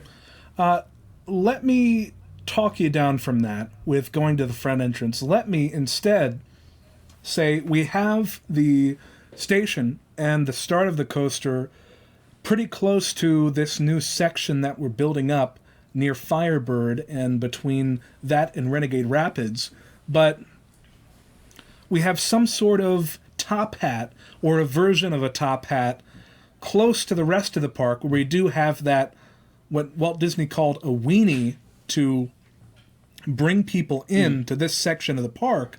But then the rest of the ride, maybe a few more twists, turns, and hills, is out over that middle helix of Superman Ride of Steel, and then it turns around and comes back, and that's the ride.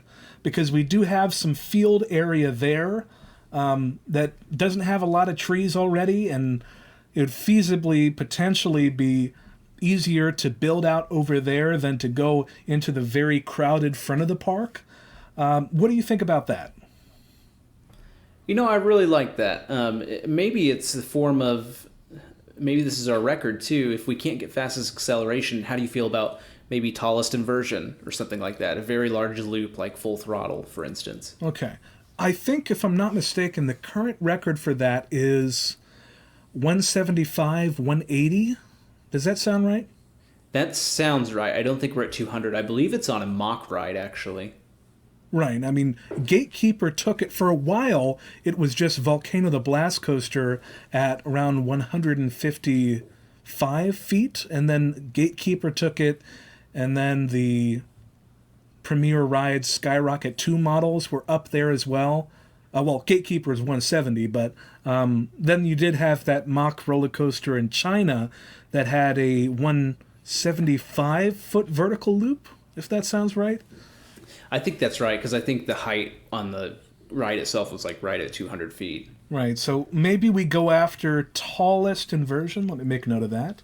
Tallest inversion, because I think you kind of already have that top hat. Like you said, like you can't really see Superman that well, but you do see the tallest hill. I think you've already got that kind of that box check marked. Okay. I will say this now puts Joker's Jinx kind of in an awkward situation. How so? Well, we have a launched coaster, not super close in proximity, but arguably much more intense albeit probably a shorter ride experience. I love Joker's Jinx, though, and I say that because I've been on 2 of the Flight of Fears. I love those rides, and this is essentially the same thing, just outside. It just kind of seems like it might be overshadowed by this huge pneumatic launch coaster, but it is what it is, I suppose. Yeah, I think that 2 launch coasters could coexist at Six Flags America. Sorry to roar, but it was standing in the way of progress. It really was. Well, is that our 2022 then? Yeah, I think that's 2022. We've already added 1 coaster, made that splash in the form of a custom ride at Six Flags America.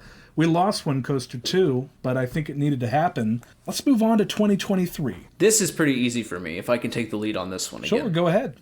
I think 2023, since we've had such a huge expenditure in 2022, I think this is where we easily add some sort of indoor eatery. And I think, hear me out here, I'm looking at a location for it. How do you feel about the existing stunt stage over in Gotham? Is that too big of an area, and also is that too far away from all of the action? Let me pull up the satellite image.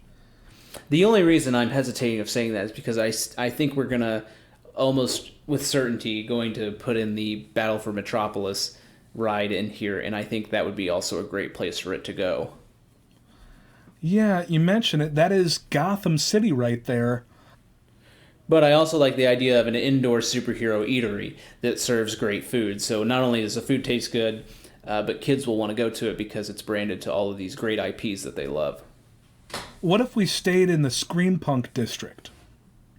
Okay, yeah, that makes more sense to move that out and to really expand on that. Yeah, to really build out the Scream Punk I like that district, because I do think that this wouldn't prevent us from having the DC Comics properties in the eateries. Like, oh, it's Cyborg's chicken strips or something like that. Just because it's outside of Gotham City. Like we see that with Joker's Jinx and Wonder Woman and Superman and Batman.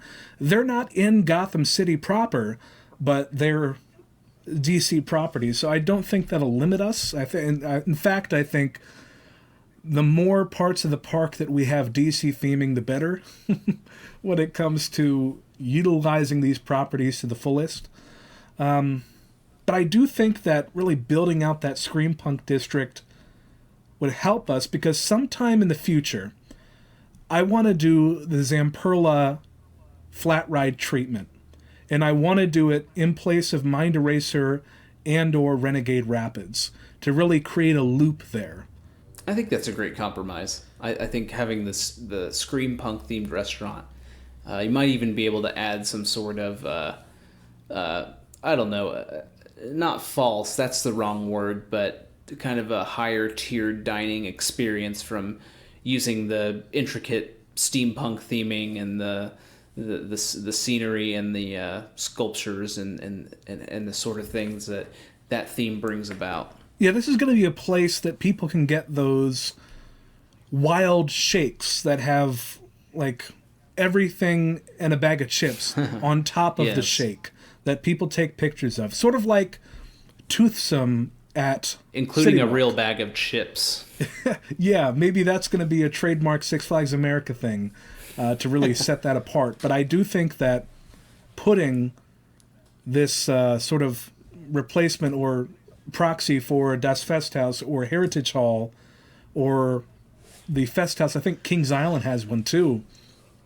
I think that's going to allow the park to really have more of a presence for its winter events.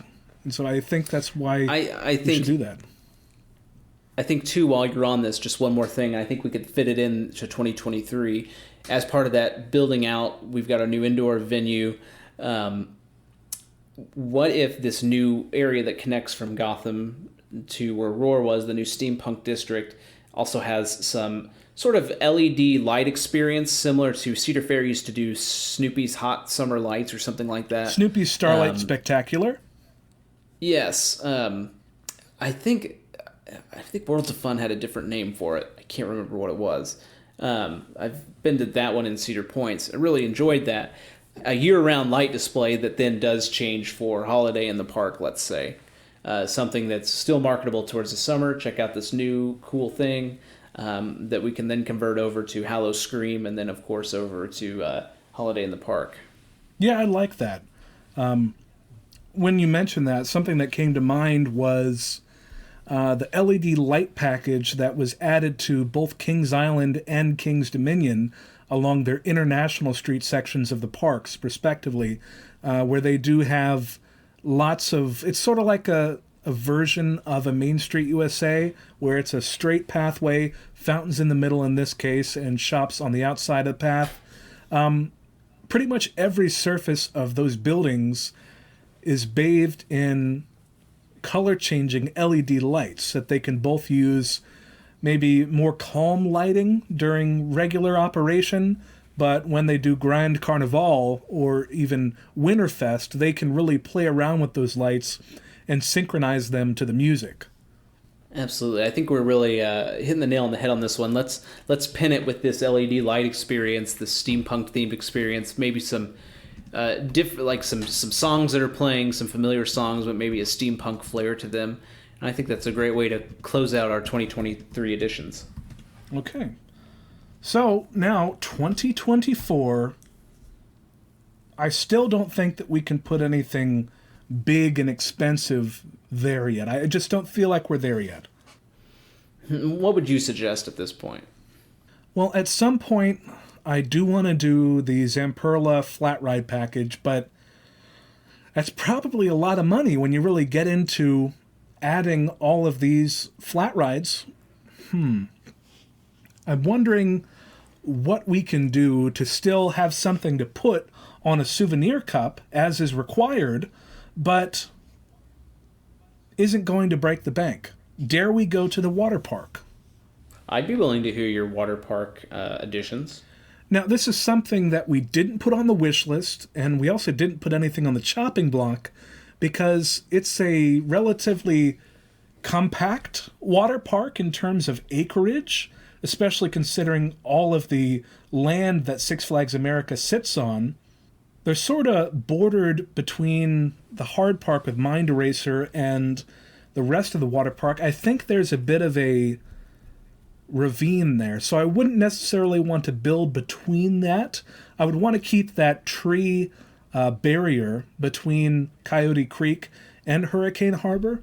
So, but maybe, though, we build into some of the overflow parking lot that doesn't look like it's maybe used as often as the parking lot that is by the main entrance.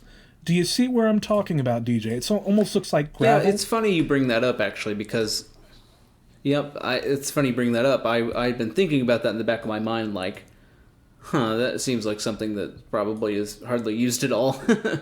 That makes sense to me. They have a lot of parking areas, it looks like, and if they really needed to, they could probably dig out some of the greenery. Like, they have grass medians between parking lot rows in the probably primary parking lot, so they could increase the capacity there. That would be an expense, but let's see if we need to do that. But if we wanted to really expand Hurricane Harbor, maybe add another slide complex tower with, let's say, 4 slides, maybe including drop-box slides. I'm trying to look to see if they already have drop-box slides. I think they do. I figured that's what Bonsai Pipeline was, but... Yeah, that's what it looks like. They do have the drop-box slides already, so maybe not those, but... dare we say water coaster, or is that too much? I think that's too much, DJ. I think water coaster isn't too... I don't think that's too out of the ordinary or too out of, what we would be thinking. I think that's possible, and I think that sliver there is a great place to put it where you're talking about. Again, something you would also probably see from pulling up from the road or being at the ticket counter. So are we thinking maybe behind Tornado and the aquatic playground? Maybe taking out a few trees, but for the most part utilizing the green area between the tree line along the parking lot and Wahoo River? Yes, I think that's probably the best place to do it, to be honest with you. It would be probably an out and back style thing as well here. I could definitely see a cool helix or a turnaround being involved here. Maybe even the potential to have the East Coast only launching water coaster, perhaps. Okay. Yeah, I like that. I'm thinking Hershey of records. Park, I don't think height is what we're going for. You could say even like most tunnels, perhaps, but yeah, who really cares about that? I think Hershey Park has a water coaster now in their boardwalk. I thought they had like a new mat racer. If only we had the internet to confirm it, but... If only we do. I'm looking right now. Yep, Breaker's Edge. So they do have a water coaster. Well, that doesn't mean that we can't have a water coaster. We just need to make it better. Right, they do have, when we talk about launch, a lot of these, I think Holiday World has the true launch experience. Like, yes, they launch themselves up the hill. That's how they go uphill with magnetic induction or spray nozzles. I believe Breaker's Edge uses spray nozzles. But this would be on the ground, an acceleration in your tube to start out the experience, similar to the new water coaster at Holiday World. Okay, so that'll be some uniqueness that we can push. I like that. Yeah, because I don't know what else the record would be or the draw would be. A link that just wouldn't happen. There's not enough land there. I don't think there's the capital either to spend on it. And height, no way. Again, something like tunnels, people don't really care. I know they come up with records for like, most turnarounds on a water coaster or something. This would be something that you could easily say, this is what it does. Here's the acceleration. Here's video of it. Come and ride it. Yeah, I like that. But DJ, I think we spent more money in 2024 than we were initially hoping for. And I think 2025 has got to be a year that we cool the jets on the spending a little bit.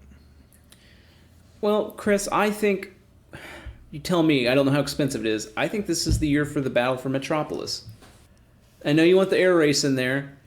I know you want the flats. The flats might be doable. But it's tough because there's a lot of stuff that we want for Six Flags America to really build it out, but only so many years. Like, we're already in 2025.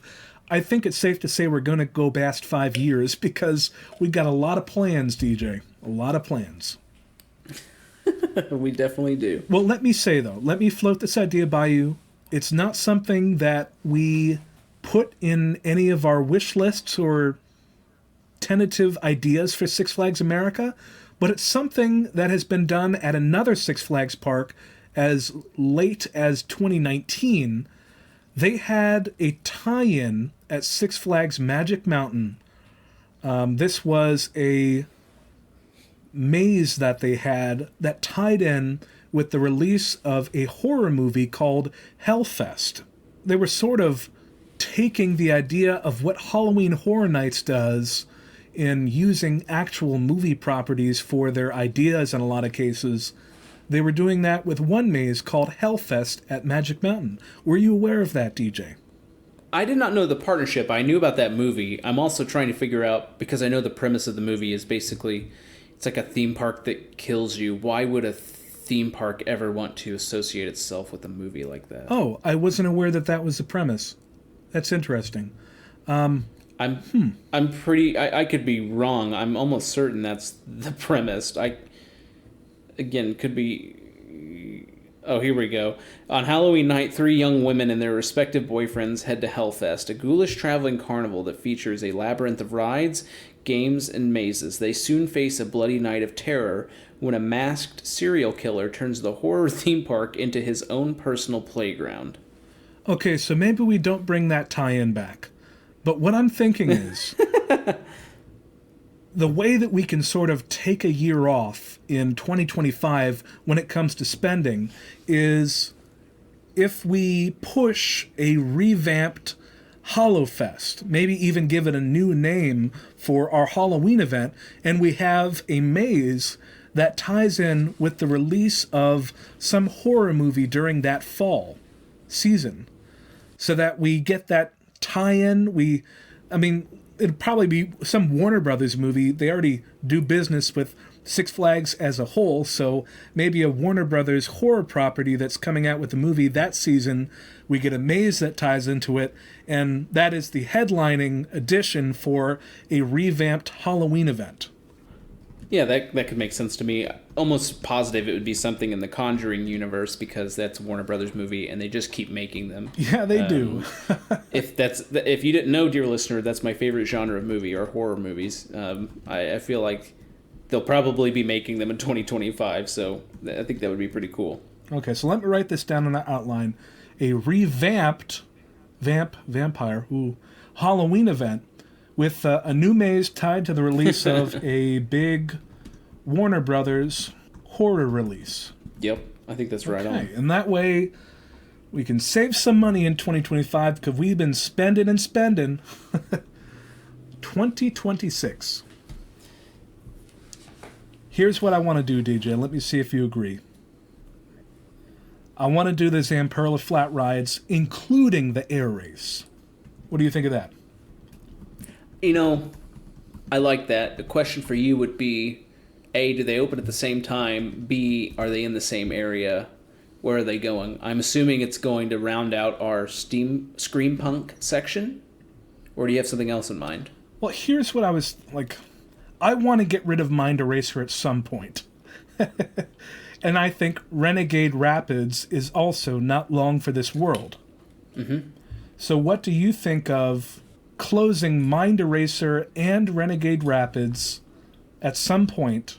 I mean, for all we know, Renegade Rapids might already be closed in real life, but creating that loop between the end of Coyote Creek and the end of our Scream Punk district with our new launch coaster, creating that pathway loop there and seeding that land with a bunch of flat rides. I think that's an excellent idea, and maybe this land also connects. We do have the miniature railway there you have to think about, but maybe that is also connecting that Zamperla area with kind of bigger rides to the Whistle Stop area with the extremely small rides. Oh, are you thinking of connecting that pathway all the way up to Whistle Stop Park? I think that's doable, right around the turnaround of Wild One. Yeah, that was kind of my idea, connecting it there, and then that Scream Punk is kind of going all the way to the Ride of Steel and kind of rounding that out as a way that now Whistle Stop is kind of a central hub, kind of to that area. And now you can easily be at Whistle Stop, you can upgrade and go a little bit higher to the Zamperla rides. Joker's Jinx is right there. You're connected to the other Superman and Batwing that's still around. Yes. And then the new launch coaster, of course, is kind of the precipice of that as well. Yeah, so that would really make Superman, Batwing, and that side of the park a lot less isolated. I like that. Let me write that down before we forget that. And I think, tell me if I'm wrong, I probably am on this, Mind Eraser is kind of closing itself in a way. The ridership, I would think, would have to go down with this great launch coaster right there. You're connected to the bigger rides. With it being in the corner, kind of secluded, maybe people aren't even going over there as much as they used to ride it because it's just not as impressive. Yeah, I mean, I kind of have a personal vendetta against Mind Eraser. It's just not my favorite coaster. Let's say in 2023, another thing that we do is quietly remove Renegade Rapids. Mm-hmm. In 2025, remove Mind Eraser. Yeah. We can have a last ride event for people that need to ride it. I mean, people like to be sentimental, even with coasters that maybe didn't have incredible numbers when it comes to ridership. If that coaster is announced as closing, it's going to have some big lines for the rest of the year, it seems like. We can even sell Mind Eraser merchandise. Maybe. Yeah, merchandise, and you have that nostalgia factor of, I rode it 20 years ago or whatever to get my last ride on it. Yeah, the t-shirt will read, "I had my mind erased on Mind Eraser." Something like that. Okay, so 2026, Nice. We get that Zamperla Flat Rides package. We are going to be saving some money when it comes to labor costs in terms of operators at Renegade Rapids and Mind Eraser. So we're saving a little bit of money in the years ahead of this. So I think I'm confident enough to spend some money on this flat ride package. And I'm specifically thinking of maybe 5 to 7 new flat rides. Does that sound like too much? No, I don't think so at all. I mean, we've talked about other parks adding 10 at one time. I think that's a pretty good amount. I would say more on the 7 range, to be honest with you. Okay, so let's see. We'll have 5 to 7, maybe closer to 7 new flat rides, including the air race as sort of maybe even another anchor in the Scream Punk district. But we'll also add some of the rides that are maybe more typical of Planet Snoopy at a lot of State Fair parks, like the Space Buggies, and there's a ride at Coney Island in Luna Park. It's like you're riding on a kite, and it's still a circular flat ride, but you go up and down, and it looks great. I think that we could add a version of that ride into the end of Coyote Creek, maybe with 1 or 2 more rides towards the end of that area there as we curve that up towards the Scream Punk district. I think this is coming together nicely. Yeah, I think I can agree with you on that. I think we've got a nice plan here where now we're at, well, how many years is this? This is 1, 2... This will be our 6th year coming up with 2027. Wow. And who knows what the Six Flags Ride Edition trends will look like there, but this is what we have now. They've given us the keys to the car, so we're just doing what we want to do with some angle towards realism, but we also do what we want. I think that's a nice way to put it. That's a great way to put it. And maybe, hear me out, 2027 could be our capstone for this plan of park. What would be our last send-off here? 2027, knowing that this will be our last year. We're stepping down as co-CEO this year. It's going to be our last claim to fame. We're going to start the book deal the year after in 2028. Going to start doing those appearances, doing some seminars. What are we going to do? Well, DJ, here's where it gets difficult. If we look at our wish list, there's a lot of things that I want to do, but we just don't have the years for it. Like there's the Justice League ride that we could put in. There is the all-ride, dark ride, or log flume, not a log flume, but a flume ride that's themed to Looney Tunes that we could put in. Or maybe even building up the scenery around the train, or the Vekoma family boomerang. We can't do all those in 1 year, but DJ, the road's not taken, literally. That's true. That's true. I think I'm going to jump in here and start off and say this is when we need to bring in Battle for Metropolis. That being said, I don't know if it's going to be so aged at that point. Well, maybe 6 years from now. Yeah, this is going to be 9 to 10 years after the last Battle for Metropolis installation at another Six Flags park. Maybe this is, we could say, untitled dark ride. We're going to do the market research in 2025, 2026 to ensure that this ride makes sense. People are still relating to these characters. Or maybe we can still use the characters, but the story does need to be reworked, and it could even be a model for remaining Six Flags parks, or even a way to update existing installations where Battle for Metropolis already exists. Right, so it's going to be the technological successor to Justice League Battle for Metropolis. Yes. Do you think we need an interactive element? Here's the trade-off, I think, when I usually think of dark rides with an interactive element. When dark rides don't have a gun to shoot or something like that, I feel like you pay more attention to what's going on around you. Or as opposed to an interactive element, the riders are, on average, more engaged in what they're doing. They're participating in the story, but they're just sort of blasting. And I know that might contribute to guest satisfaction, but I don't know. Yes, I think if you remove that element too, we're kind of we're getting at that. I guess the shooting wouldn't matter. I was going to say maybe this allows for us to have that all-ride attraction where it doesn't matter your age on that one. Okay, so maybe then with this we get two birds with one stone. We get that dark ride, and we get that all-ride element that everybody can ride as a whole family. Yeah. Okay. So right now I have Untitled Dark Ride, Story TBD, Technology TBD. That means to be determined, dear listener. But it's going to be Right. a technological successor to the Justice League Battle for Metropolis Dark Ride.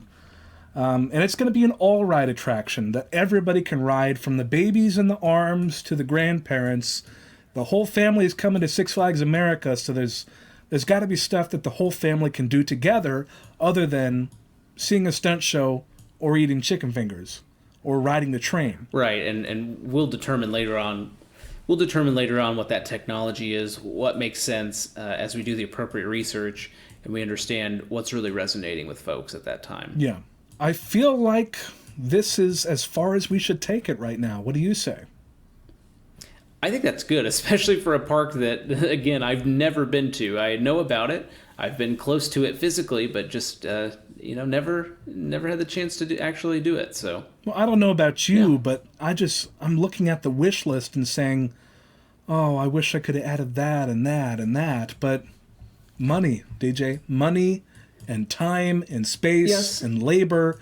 We can't add everything we want, and I need to keep reminding myself that.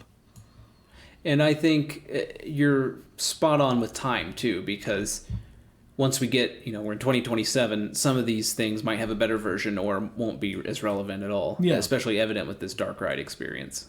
Something that surprises me.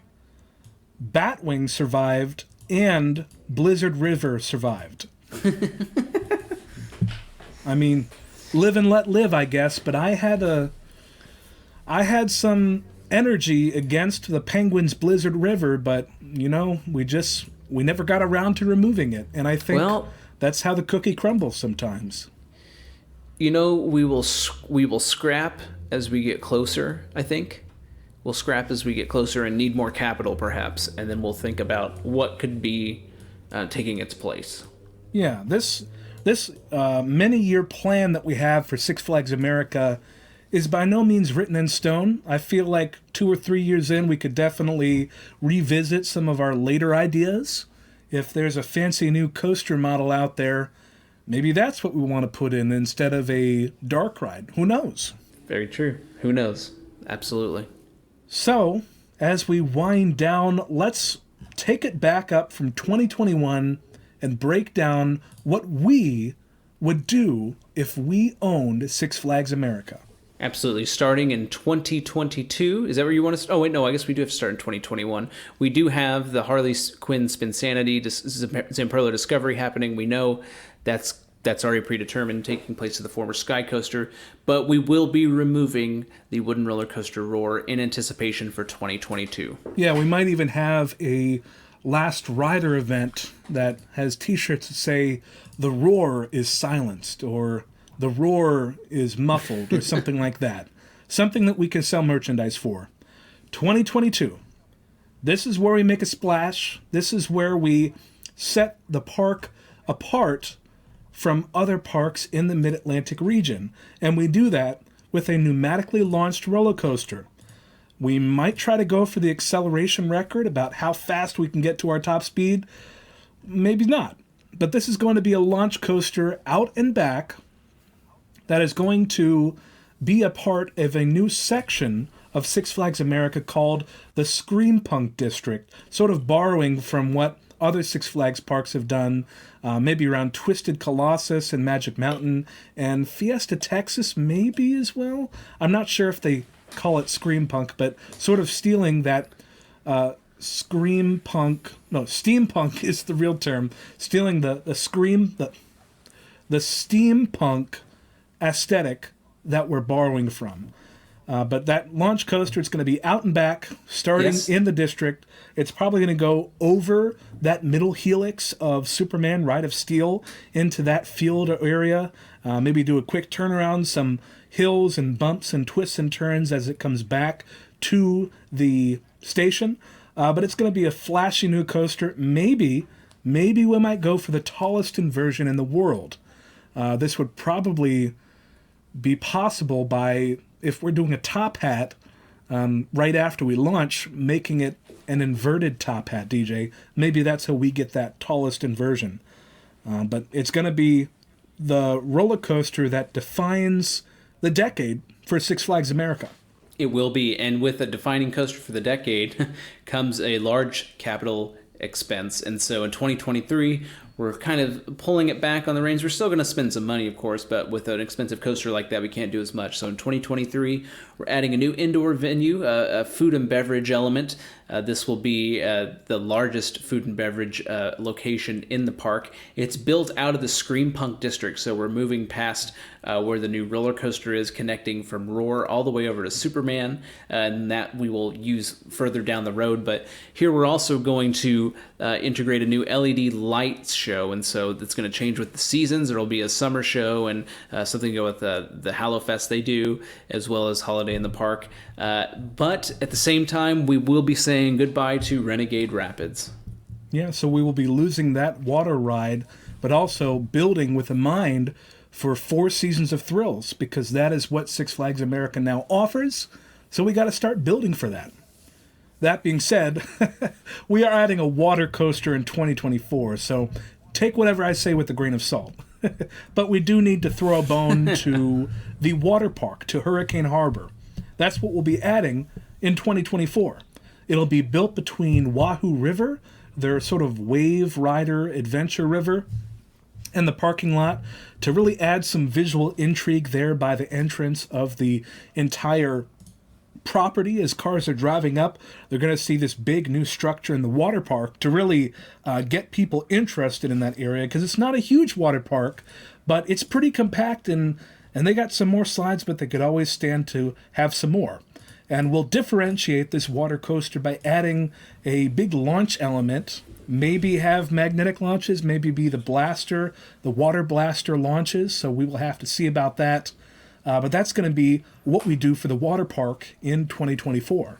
And in 2025, focusing on those seasons, we're going to go into the Halloween event season that they have. And we're going to look at a new maze, probably tied to the release of some big Warner Brother movie, maybe the Conjuring, for instance.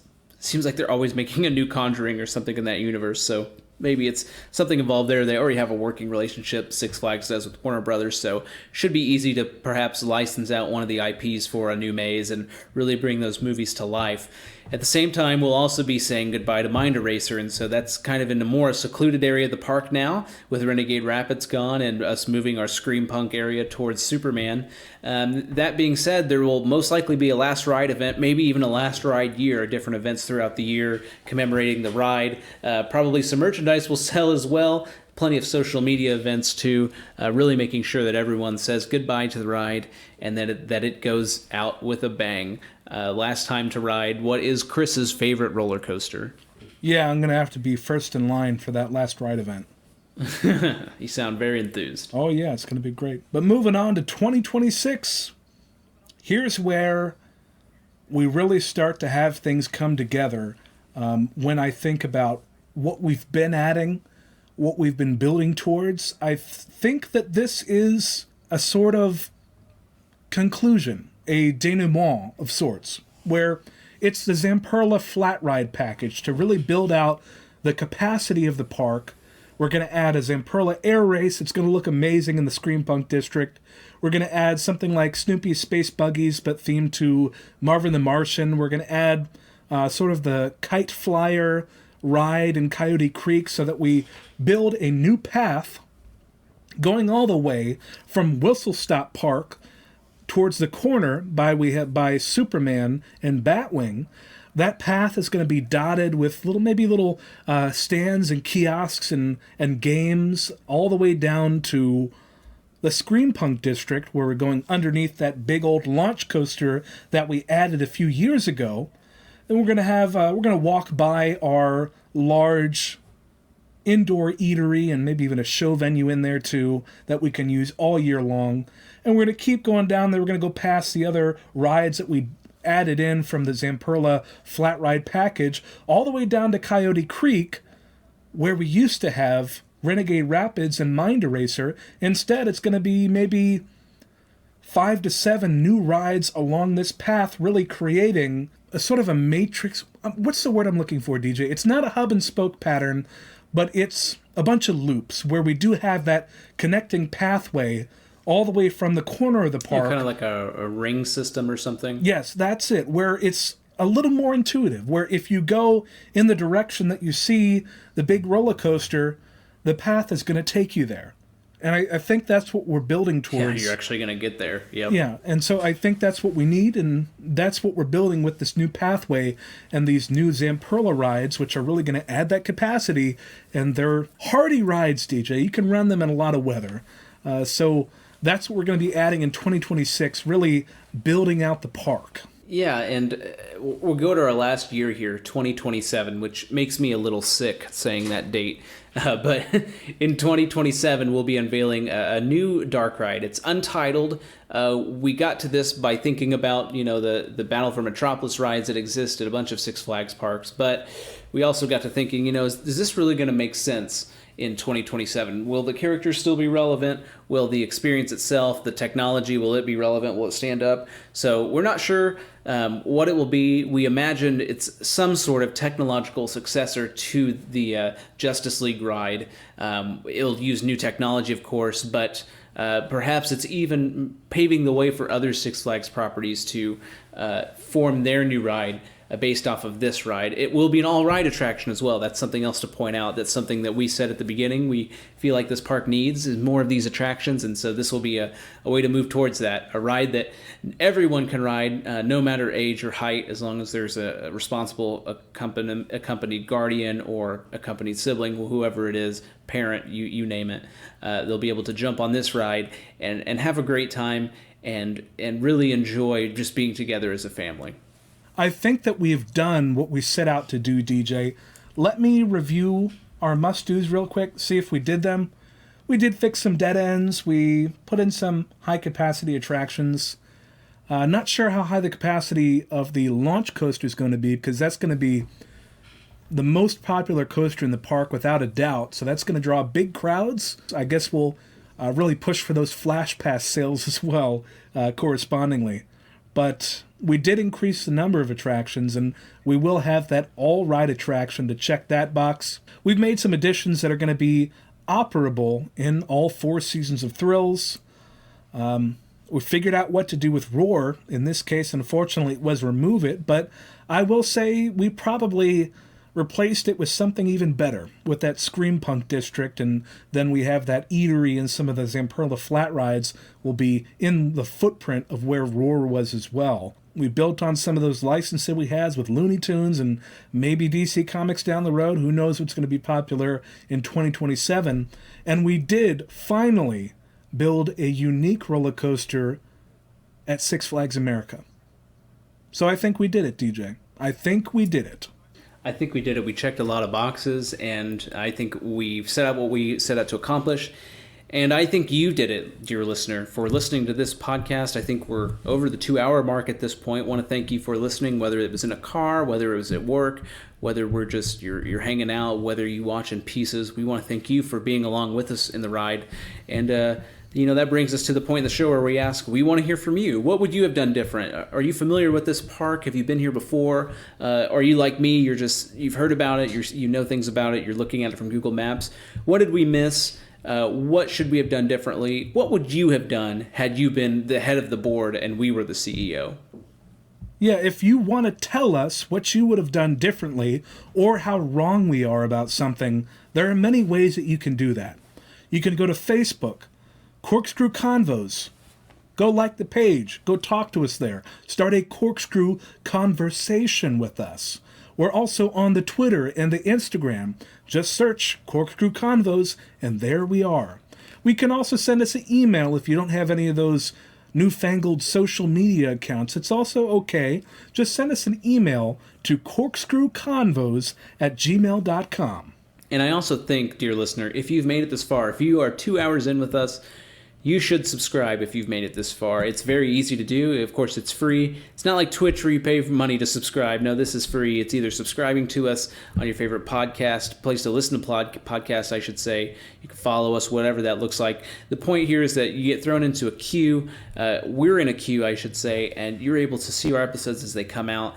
You don't have to watch them when they come out, of course, but if you're like me and you subscribe to a lot of different things, I do like to be able to have the things I really like being in one specific spot where it exists by itself. I can access it, whenever I want to. I know it's there. Everything's in order. So definitely consider doing that. It helps us out as well.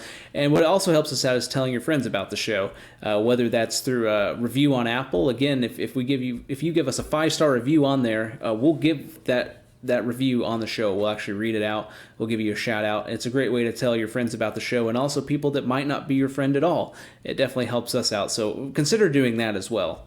Yeah, they're just friends that you haven't met yet, to say the least. But it's, like you said, it's an easy way to get your username or your name shouted out to a group of people over the internet. And in my opinion, there isn't anything better. There is not anything better than that. And as always, be sure to check out my Twitch. I haven't been on there too often because as Chris has been receiving my text messages, I've been finishing redoing my shower, so tiling it as best as I can. I'm on the very last legs. That being said, when that's over, hopefully you'll see me there on Twitch a little bit more, play some scary games, play some Planet Coaster, play some interesting, weird games maybe you not have heard of as well. So check me out on there, DJ Forfire. It's a good time. DJ Forfire, DJ Fourfire, that's how you spell it. But until next time, my name is Chris. And my name's DJ. And this has been another Corkscrew Convo. Thanks for listening. Thanks, everybody.